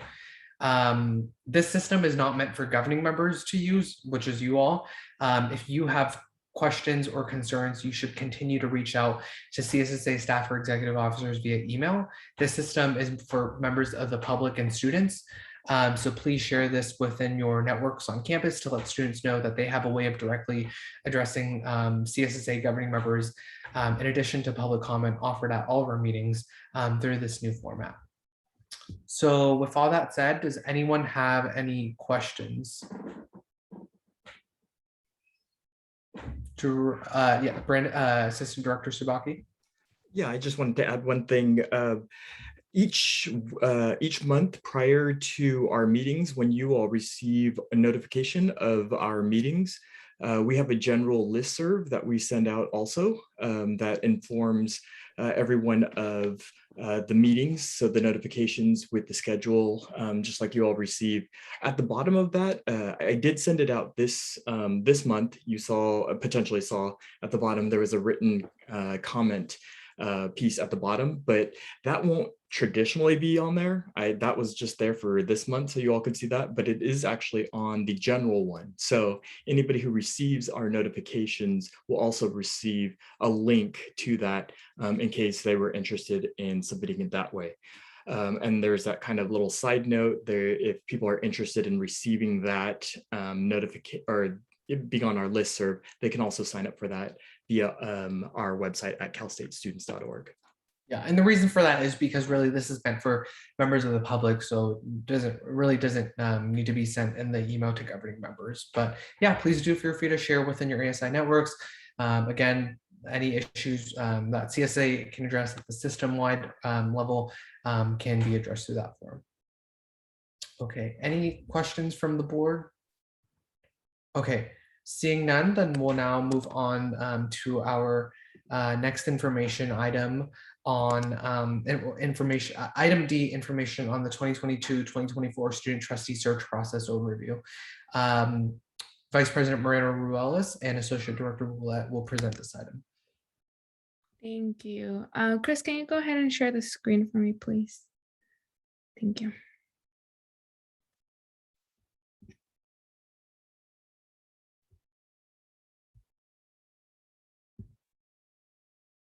Okay, awesome. So good afternoon, everybody. We are almost done for today, so hang on in there. My name is Fabiola Moreno, and I am the Vice President of System-Wide Affairs.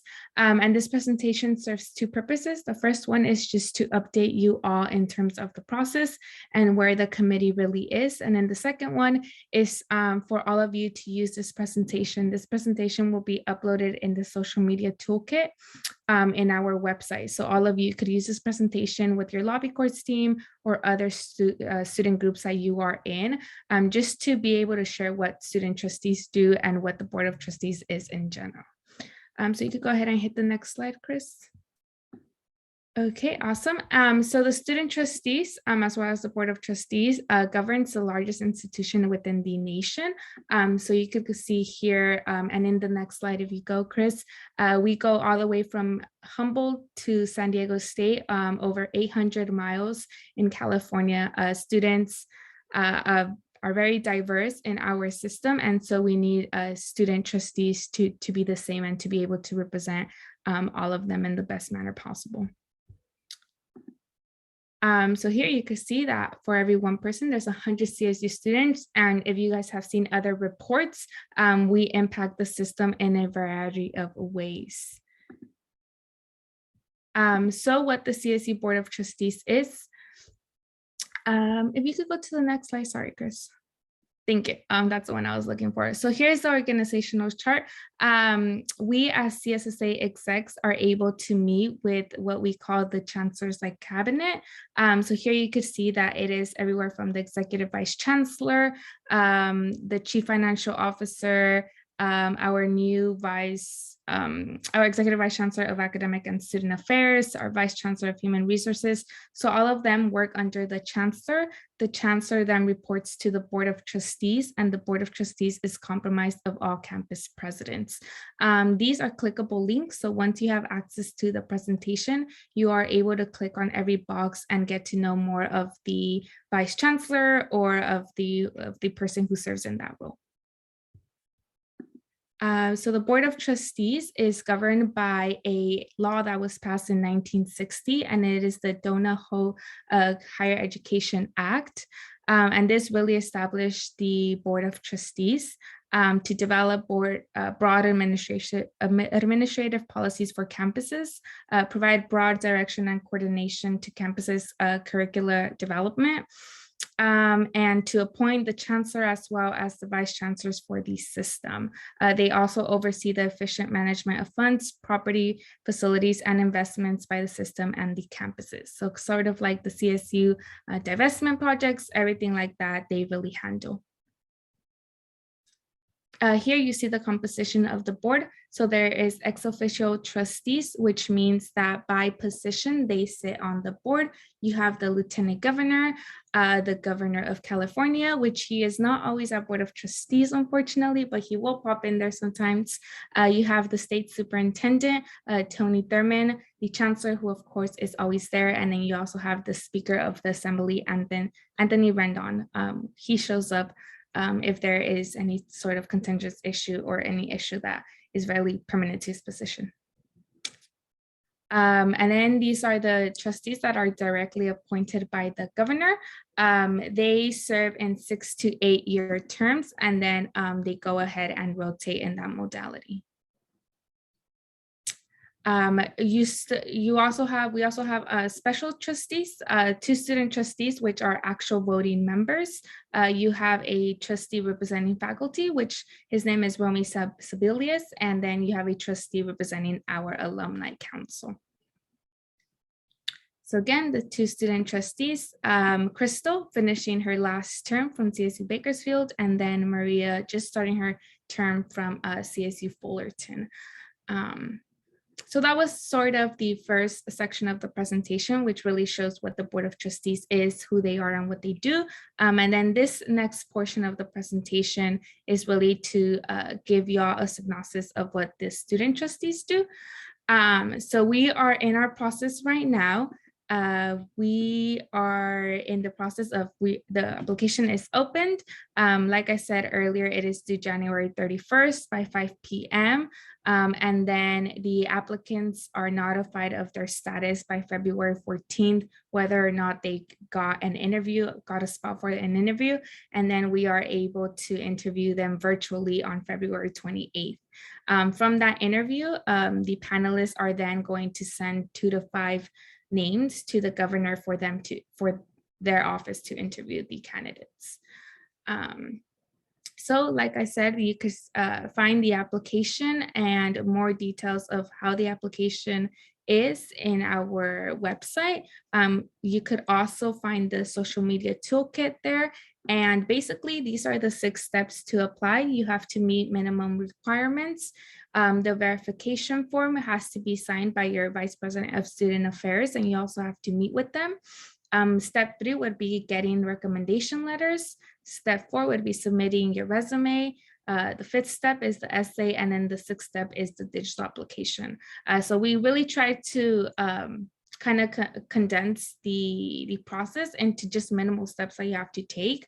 The application is due on January, so there's still a lot of time, but we do encourage people to start now because the sooner the better. So just as final steps, CSSA will have 2 virtual information sessions. Myself and the other 2 student trustees will be hosting those. We have a CSSA nomination form, so students can nominate other students to apply for student trustee, and then Chris and I will send those students that have been nominated an invitation to attend our information session, just so we could gauge more interest from them. And then the trustees and I will also be doing videos, sort of like a day in the life of the trustee, and other videos like how to apply, just so we could really get the word out there and we could get a lot of candidates. But like I said, you can go ahead and use this presentation in your board of directors, in your ASIs, in your different committees, with other student orgs that you are in. If you need me to come and present as well with the other trustees, please go ahead and private message us in the GroupMe, or any other way that you could get in contact with us. You could also go ahead and email me if you need me to present more of the process and what student trustees really is. But yeah, does anyone have any questions?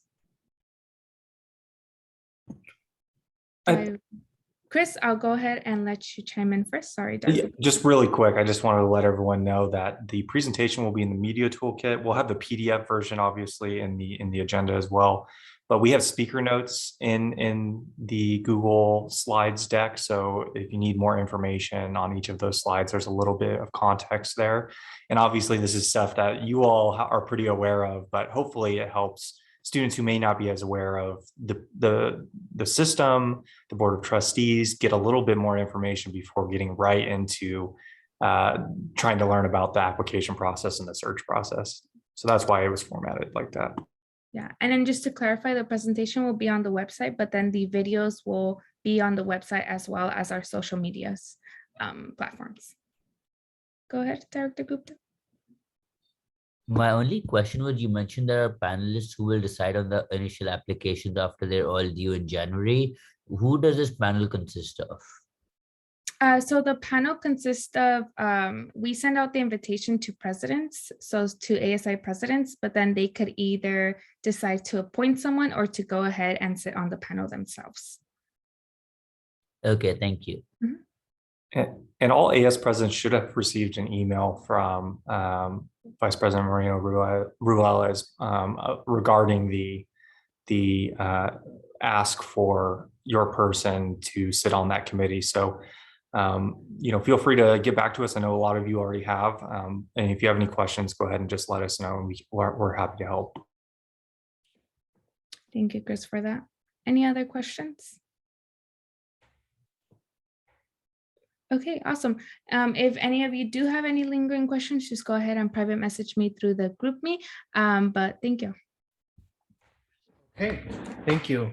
Okay, so we have concluded it from item D. We will now move on to item E, last item for the day, and which is a discussion item on spring 2022 plenaries. I will now recognize President Alferos and the Executive Director Trey Martin to provide some introductory remarks and context to shape the discussion. Thank you, Chair Liu. I'm going to turn it over first to our Executive Director, Trey Martin, to start us off. Thank you, President Alferos. So this item is, of course, a follow-up to the conversation that we initially started last month regarding the modality in which we will meet for spring 2022. So before I turn it over to President Alferos, who will provide additional comments as well as some context, I wanted to just share a few items with you all. The first is, and this was, I think, a big discussion back in June when we first did our first round of Campus Connections, is that the switch to going to a fully virtual modality of governance has taught us a lot about how we operate, how we function, our processes. And those are things that I just want to reassure our board and all of our governing members that CSSA staff is continuing to look at and assess. And I think that there are things that we most definitely will continue to keep and how we move forward to ensure that we continue to maintain accessibility for students. And so I want to offer that. The second is, after the discussion today, CSSA staff will be having a kind of mini retreat, if you will, to assess and discuss all of your all's thoughts and comments, and have a kind of really go through the different scenarios that potentially could be at play for spring 2022. And then we will come to a decision that we will email out to not only all of our governing members, but also your respective ASI advisors and executive directors, so that we're all on the same page for how spring 2022 at CSSA will look like. I would also offer that, like everything, there is an asterisk pending how the fall, both repopulation on campuses, but also just generally how the pandemic goes. With that said, we had also sent out some questions to you all in advance that we wanted to ask. And our original hope was to launch some Zoom polls.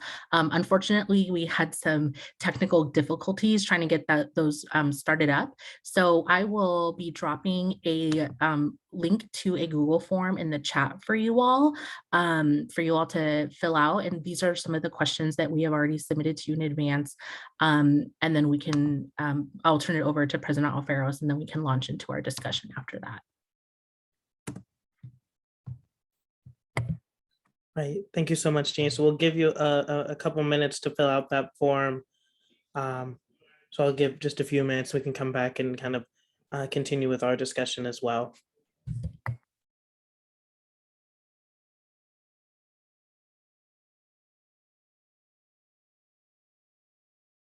I'm going to share my screen to show people who are in the attendees what the form is. Thank you, Chair Liu. So this is the form just for members of the public. It's just for the directors to fill out as part of this discussion. Yes.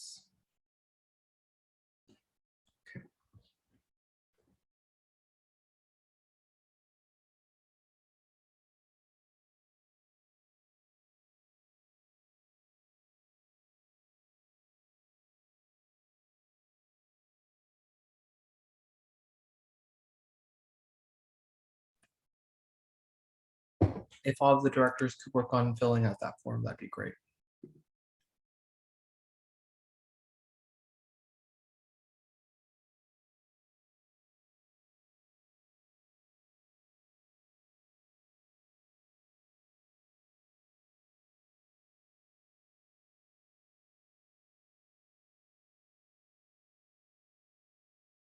Director Rogerio?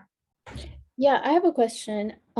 So our respective campus AS advisors will be receiving, I guess, like a survey or a questionnaire on, or no?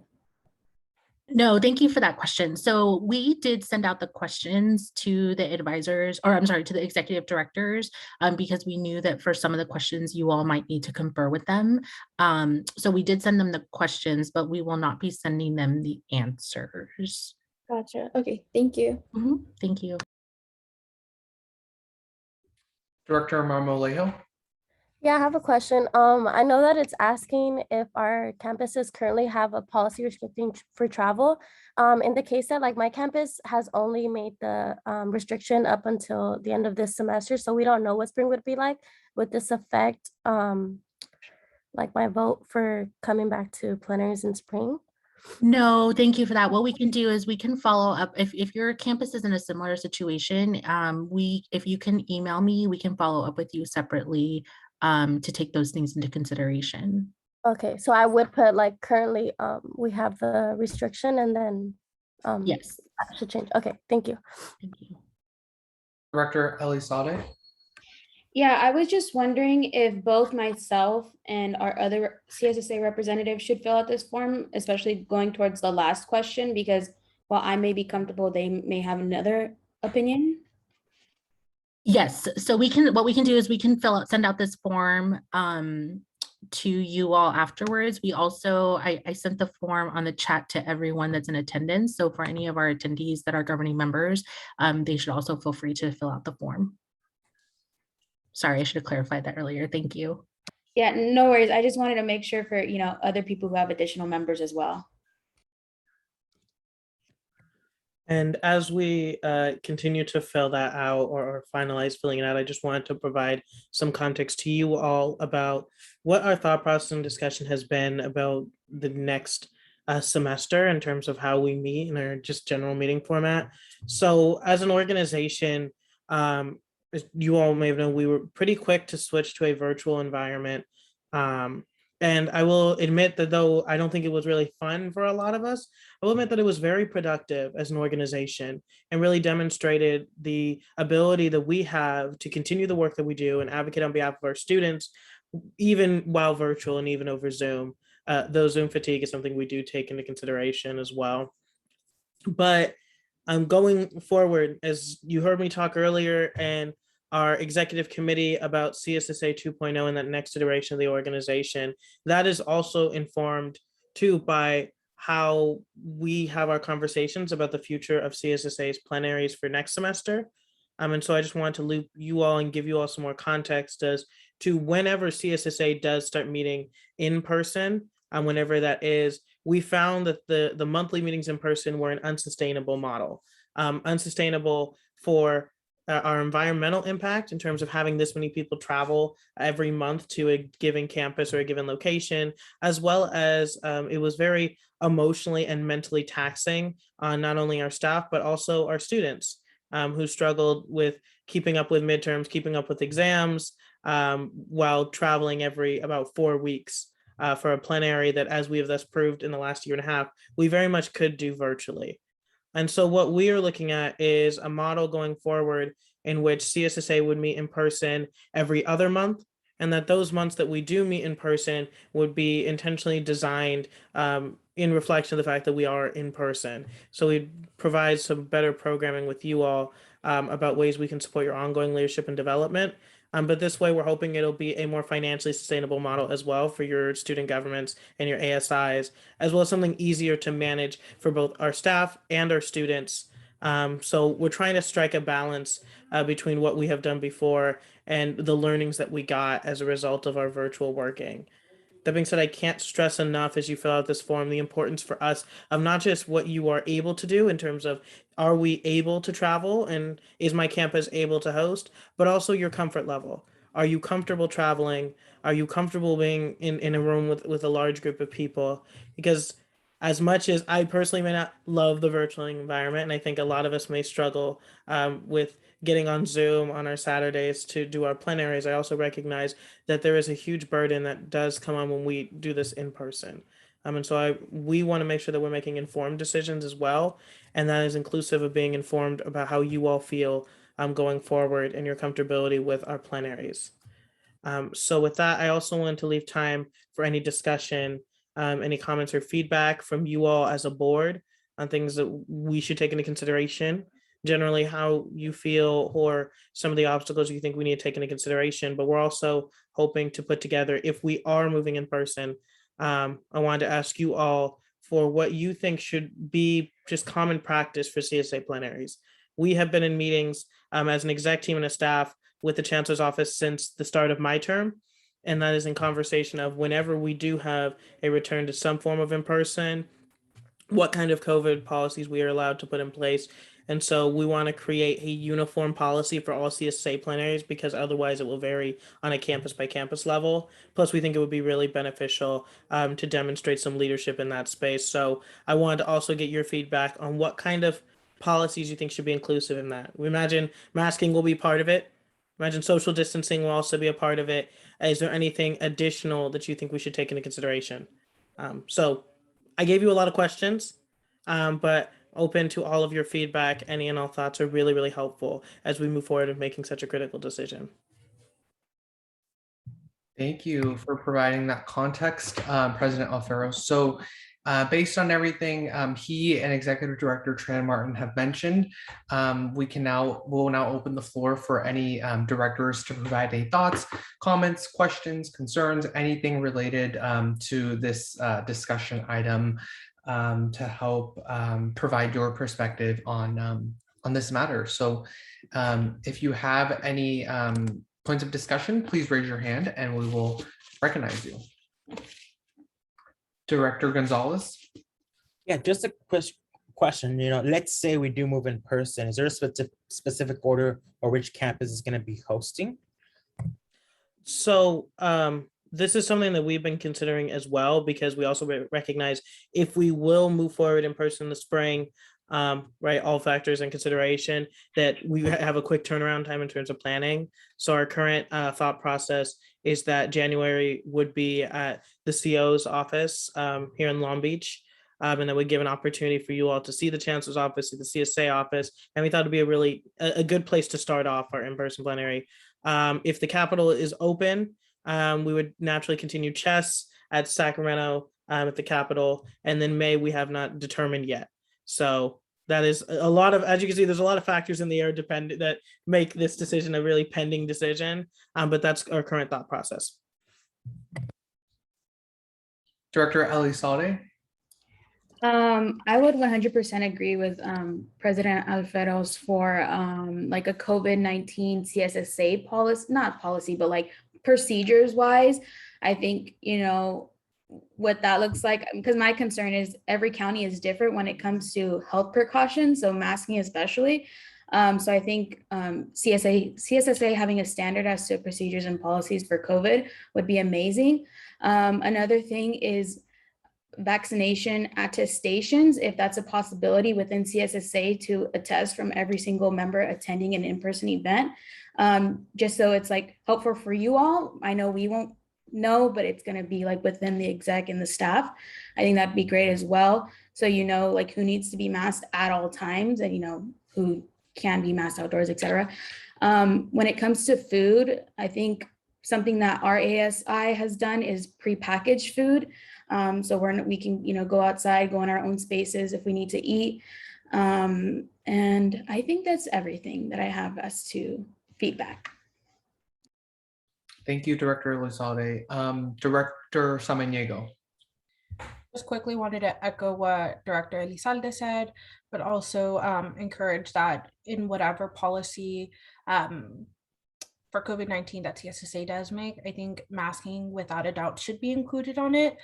Like Director Elizalde said, so many of our counties have different restrictions or mandates and stuff like that.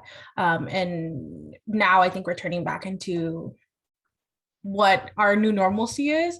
I think masking without a doubt is important, especially since we'll be traveling from all across the state, right? And I think I just wanted to also emphasize that maybe some leniency for directors or campuses who aren't able to send delegations or their director to an in-person plenary, given that I think all our ASs are at like different funding levels, especially for travel and especially for our northern campuses. I know that Humboldt State and Chico and Maritime also have difficulties usually when when CSSA was in person to send a director. And so providing some leniency and probably like a hybrid modality so that they could call in even if they're not in person. I know that's kind of difficult, but last year when we were talking about it on internal, I had mentioned that there should be, you know, some leniency and an opportunity for directors and governing members who aren't able to be in person to join in on Zoom or like on a conference call and stuff like that, just so that their campus and their students' voice is not missed, right? And just not left out of the conversation. And I think now through Zoom, we can do that. So yeah, just wanted to voice strong support on that. President Alfaros, did you have a point in response to someone? Yeah, I wanted to jump in discussion of that. And so a couple of things to consider.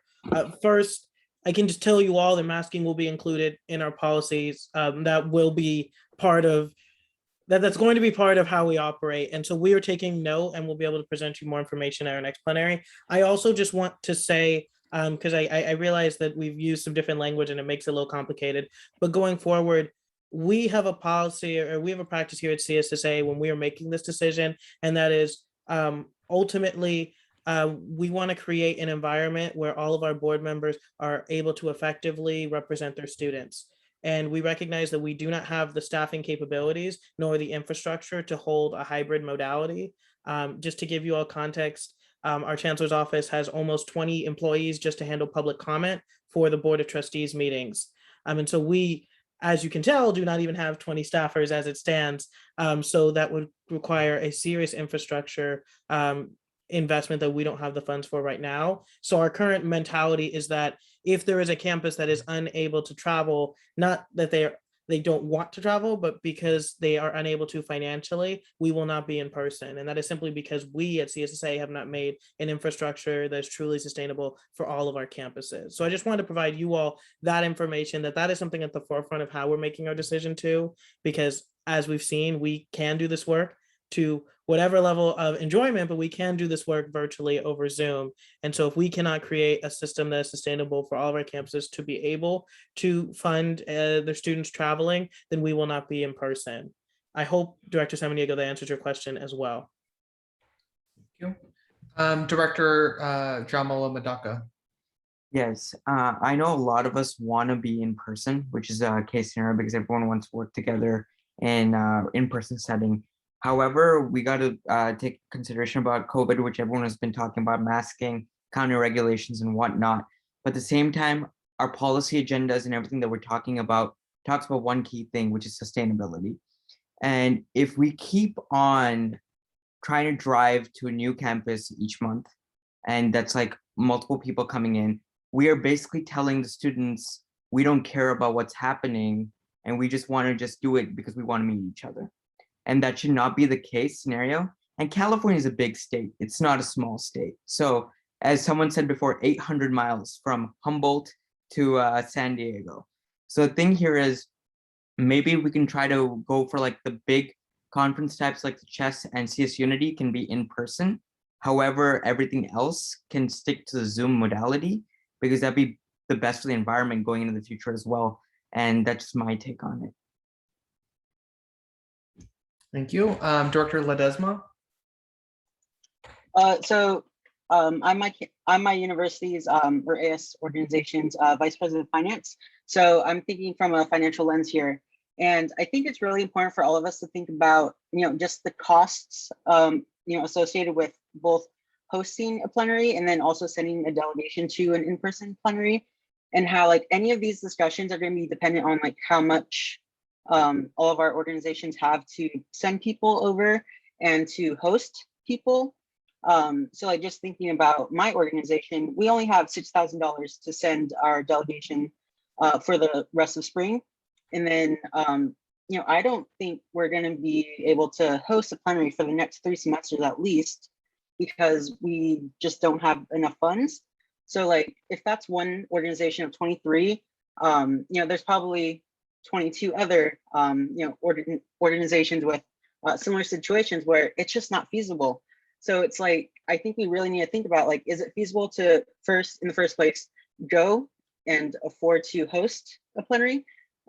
because all these great, intentions like, oh, it'd be great to go in person. Oh, maybe we shouldn't. They're not very useful if in the first place, the majority of us can't go to a plenary or can't host a plenary. Executive Director Trey or another staff, could you also provide, because I've been getting a lot of questions on this too, some context as to cost and like how that works, and back when we were doing plenaries in person, in terms of the cost for those? Thank you for that. So I apologize. I have not worked at CSSA since I've only worked at CSSA when we've done virtual plenaries. Chris, if that's okay, I may defer to you on this question. I do know historically there has been a registration fee that has been charged by the host campus, and that was intended to cover the cost of food and the physical space rental. But Chris, I'm not sure if there's anything else to add to that. Yeah, usually the hosting, just like you said, Executive Director Trey Martin, it's the registration fee per participant usually went towards food. So the catering should be taken hopefully out of the equation with that. Our meetings policy has more detail on the other costs that CSSA is responsible for. Sometimes that includes the meeting room. But really the bulk of it is the travel for campuses, and that goes through your ASI. So those are usually the costs associated. We've really asked campuses not to spend extra money if they can on extra gifts or anything like that, although campuses can make their own decisions on that. Yeah, but just to also clarify, the registration charge is for the food. It's not for the meeting. Like it's a public meeting, so anyone can go. The registration was only for the additional things that we had at the plenary. So just want to be clear that it's a public meeting. And if you didn't register, you wouldn't have access to whatever food was provided. Yes, it is a public meeting, so anyone can attend, of course, who's able to make it to the venue. Brandon, do you want to provide any more context in terms of the costs associated with the plenaries and who's responsible for that and stuff? Yeah, so there were also requirements in regard to, as Chris had mentioned, the amount of meals that had to be provided with that registration also. There were some things around room, hotel blocks. There's a little bit of history that I think is really important, and I'll talk about it very, very quickly. But basically, when we shifted over to SURF, that released funds for the campuses, the associated students. And so there was this idea that money was freed up for some of this travel to occur. And that's a big historical piece. And I know that when that money releases after several years, it doesn't feel like released funds, right? That it's been reallocated at this point. So, which of course makes a lot of sense that it all is, going to other places. But again, the idea was that costs would be as low as possible. Some of this was also thought about, that big delegations were not meant to come.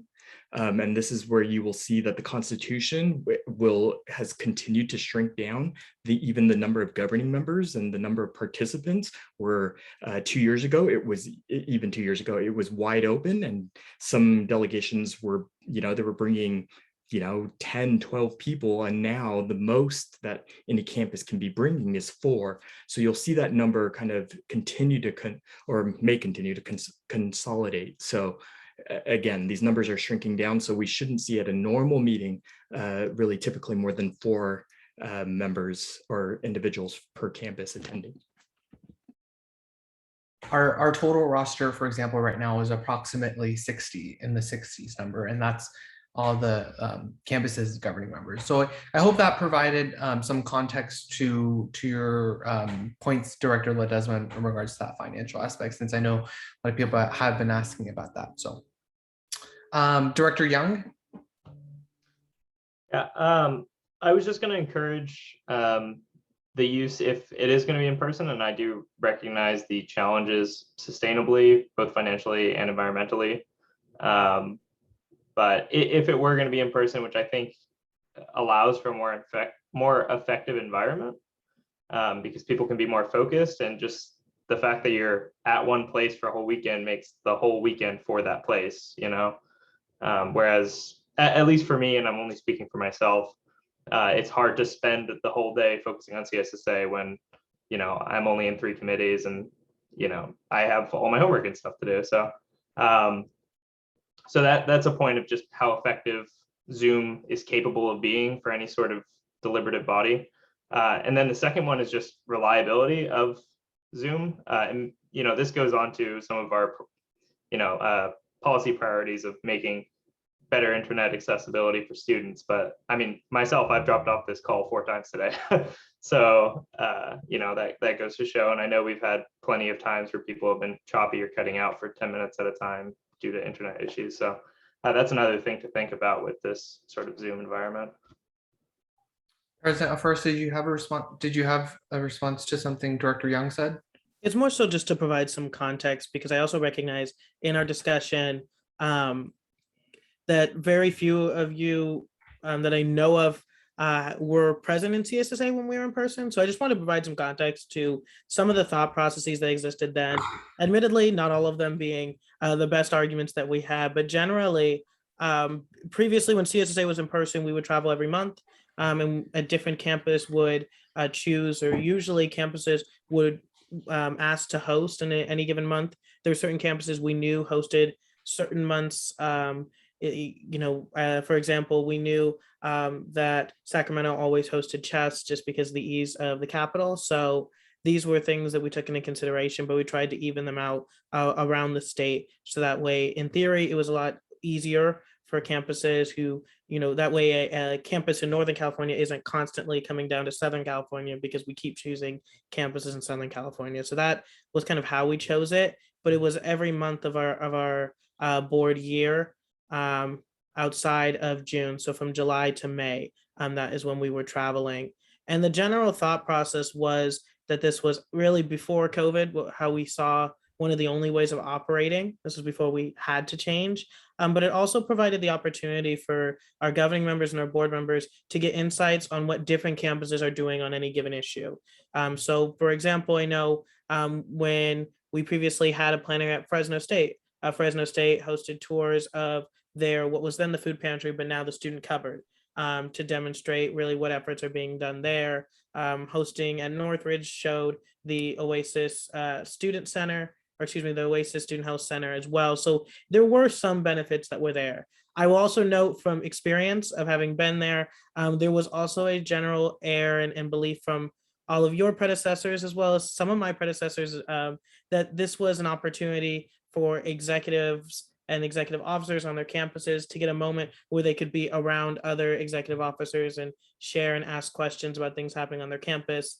But there was also a piece of it that was seen as free travel. And so I'll just be fully transparent with you all that this was kind of the general thought processes that went into it. So what we are looking at in terms of the every other month model would half the total number of campuses potentially that we are going to, and that is in a given calendar year. I'll note that no campus was forced to host our plenaries, so that was optional and voluntary. In fact, I think I come from one of the campuses that was very intentional about never hosting a plenary. That was something logistically they did not want to manage. And so that was something taken into consideration as well. I just wanted to provide all of that thought process and feedback as you all discuss it, because as a number of directors have shared, there were questions about the financial viability of continually sending students around the state every month. There were questions about its impact on the environment, but also to Director Young's point, there were a number of pieces about our overall productivity, what kind of events that we CSSA can bring in, what kind of programming we can design, and how engaged we can help board members be. So I wanted to just give a little bit of kind of the pro-con thought process as well as the historical context, but I'll turn it back over to you, Chair Lou. Yeah, thank you. And also regarding the point about the region, so per my understanding, in the calendar had dictated like, oh, June had to be in the southern region, or July had to be in the northern region, and they bid from one of those campuses, or you know, whether it was a bid process or not, I'm not sure, but that's my understanding of the region. Director Young, yes, did you have a quick response?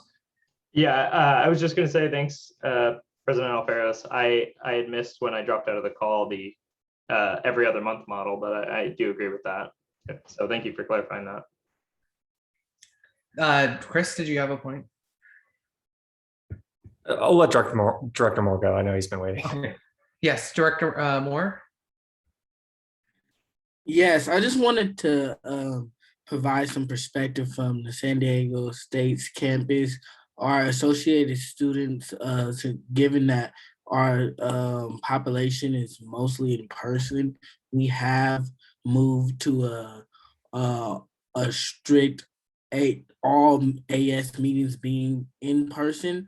And I will say from those experiences, it made the connections, it made the conversations a lot better and more it's more useful of the time that we spend in the meeting, and I've seen a lot of people just be able to connect, make new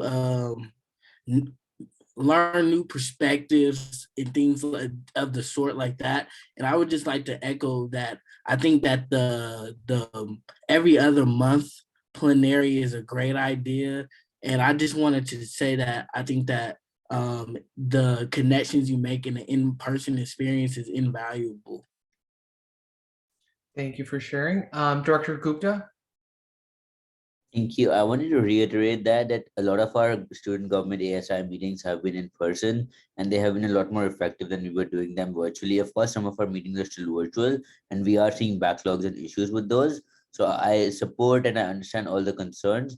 However, I do think in person is something to definitely consider, or at least a hybrid model if that is possible, because either way, every side has its pros and cons, and in the end, we have to make the best decision not only for the campus but for the entire student body. We should not be caught up in the problems of our AS or ASI, but the larger student body and how well we can represent them given the constraints we will have because of COVID or financially or personal concerns. Thank you for your perspective. Chris, did you want to chime in now? Yeah, I just wanted to say really quickly, I think, I have been with the organization for about 10 years as a student and as a staff member, and the every month travel becomes very taxing for many staff members too. But I will say that, my perspective has drastically shifted as I've seen us go online, that we can still be productive. But I agree with many of your sentiments that there is a value to being able to meet in person, whether that is next year or this year or the year after. How that turns up will be up to the executive director and a lot of the details with the ASIs. But I do think that there's a real good opportunity for meaningful programming, because there are some months where we're just meeting and it feels like we're just at a meeting. And could there be something more to this? Obviously, Chess, CS Unity have real value in that orientation and things like that. So I just wanted to put that out there. I know I'm just reiterating some of the things that are there, but just perspective. Yeah, and I also just wanted to provide some context. When I initially thought to bring this item before the board, I think it was just important to hear your all thoughts. But ultimately, this decision is on our executive director, and then in consultation with our with President Alferos. But that's what I just wanted to make clear, that I think it's important for you all to provide that perspective. But at the end of the day, for logistical and reasons, they're going to obviously take into account all the various factors they mentioned to make this decision. So, Director Moore, did you have another point? I see your hand up. Sorry, I didn't mean to keep my hand up. President Alferos. Yeah, and just to add to that too, when the compromise we came to that was looking at an every other month model was also, just so you all know, wasn't necessarily a decision we just made because it seemed most convenient. It was wrapped around what kind of conversations are happening during what months in CSSA. And so this every other month model would mean it just strategically aligned us. If we moved CS Unity to a time that was more convenient to when students were showing up on campuses instead of in August to September, it meant that we could do the initial elections virtually, but we could do CS Unity and Chess in person. Conversations around deciding the policy agenda could happen in person. Elections in May could happen in person. So certain things that we believed it was critical to have a robust discussion that would be aided to do in person if we just decide to do that. And so I just wanted to give that thought process that this wasn't just us deciding, well, every other month we'll just cut it straight in half and split the difference. It was really an intentional design that would allow us to make certain discussions that we knew were going to happen every year on a certain month, that we needed a robust conversation that could happen in person if that is what was easiest. And so these were just kind of some of the thought process that we had before. But I do want to echo our Associate Director Chris Willette's point as well, that it did provide the opportunity, an in-person environment does provide the opportunity for more intentional programming. But I will also admit that monthly way we were doing it before was incredibly taxing. Just anecdotally, I will say that every single plenary, except for one that I went to in person, I had an exam the Monday we got back. And so it became very unsustainable for someone like myself, who was really trying to be a student first and struggled because I had a job to serve my students in this way. And so that was something we also took into consideration. I just wanted to give you all that information so you know the level and depth that we have gone into to try and figure out what is a model that would work, not just for the spring, but for the organization going forward. Thank you. So Director Ramos, I'm going to recognize you since you haven't had an opportunity to speak, and then I'll go back to Director Elizalde and then Director Young. Thank you. So just a question. Sorry, one moment. Because we're at time for the meeting, is there any objection to extending the meeting, let's just say 20 minutes? Okay, no, okay, you can continue. Okay, thank you. So just a question. So initially, CSSA meetings were for in-person, and that's why we have this long day or 2 days to focus on it. So would our meetings, if we do move to a virtual modality, would it be shortened then? Sorry, moving to a virtual modality? Well, like keeping it virtual instead of being in person in that sense. So let's say we were to move in person. I understand the I guess the hours from 9 to 2, 3 sometimes.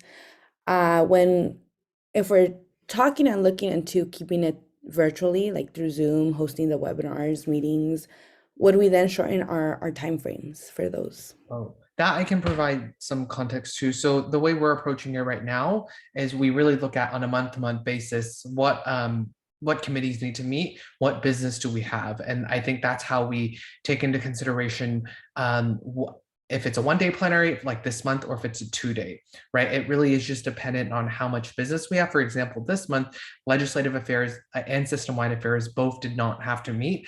And those obviously are committee of the wholes. They usually take up a chunk of time too. And because they didn't have to meet this month, that meant that we had a lot more free time in the day and we were able to put everything in one day. So that's how we look at it in terms of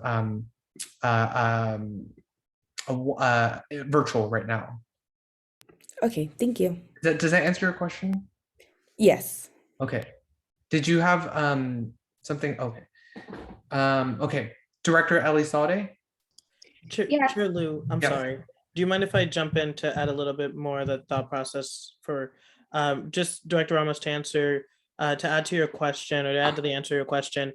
The other thing that we, this year so far, we have shortened down our plenaries because, as Chair Lou mentioned, there's based off the business that we have, but we also cut down on things that we felt were adding hours because we recognize Zoom fatigue is very real, that did inhibit how connected we recognize does change how connected you all feel to CSSA and to each other. So a lot of the things that we would be able to do in person, because it's a little less taxing when you are in person and you are in the same environment, such as a longer campus connections, we shorten them. Opportunities for you all to just talk and discuss, we take out in lieu of the space that is intentionally created for the work we have to do, with under the thought process that if you also choose to get together afterwards virtually, that is entirely your prerogative and you can do that.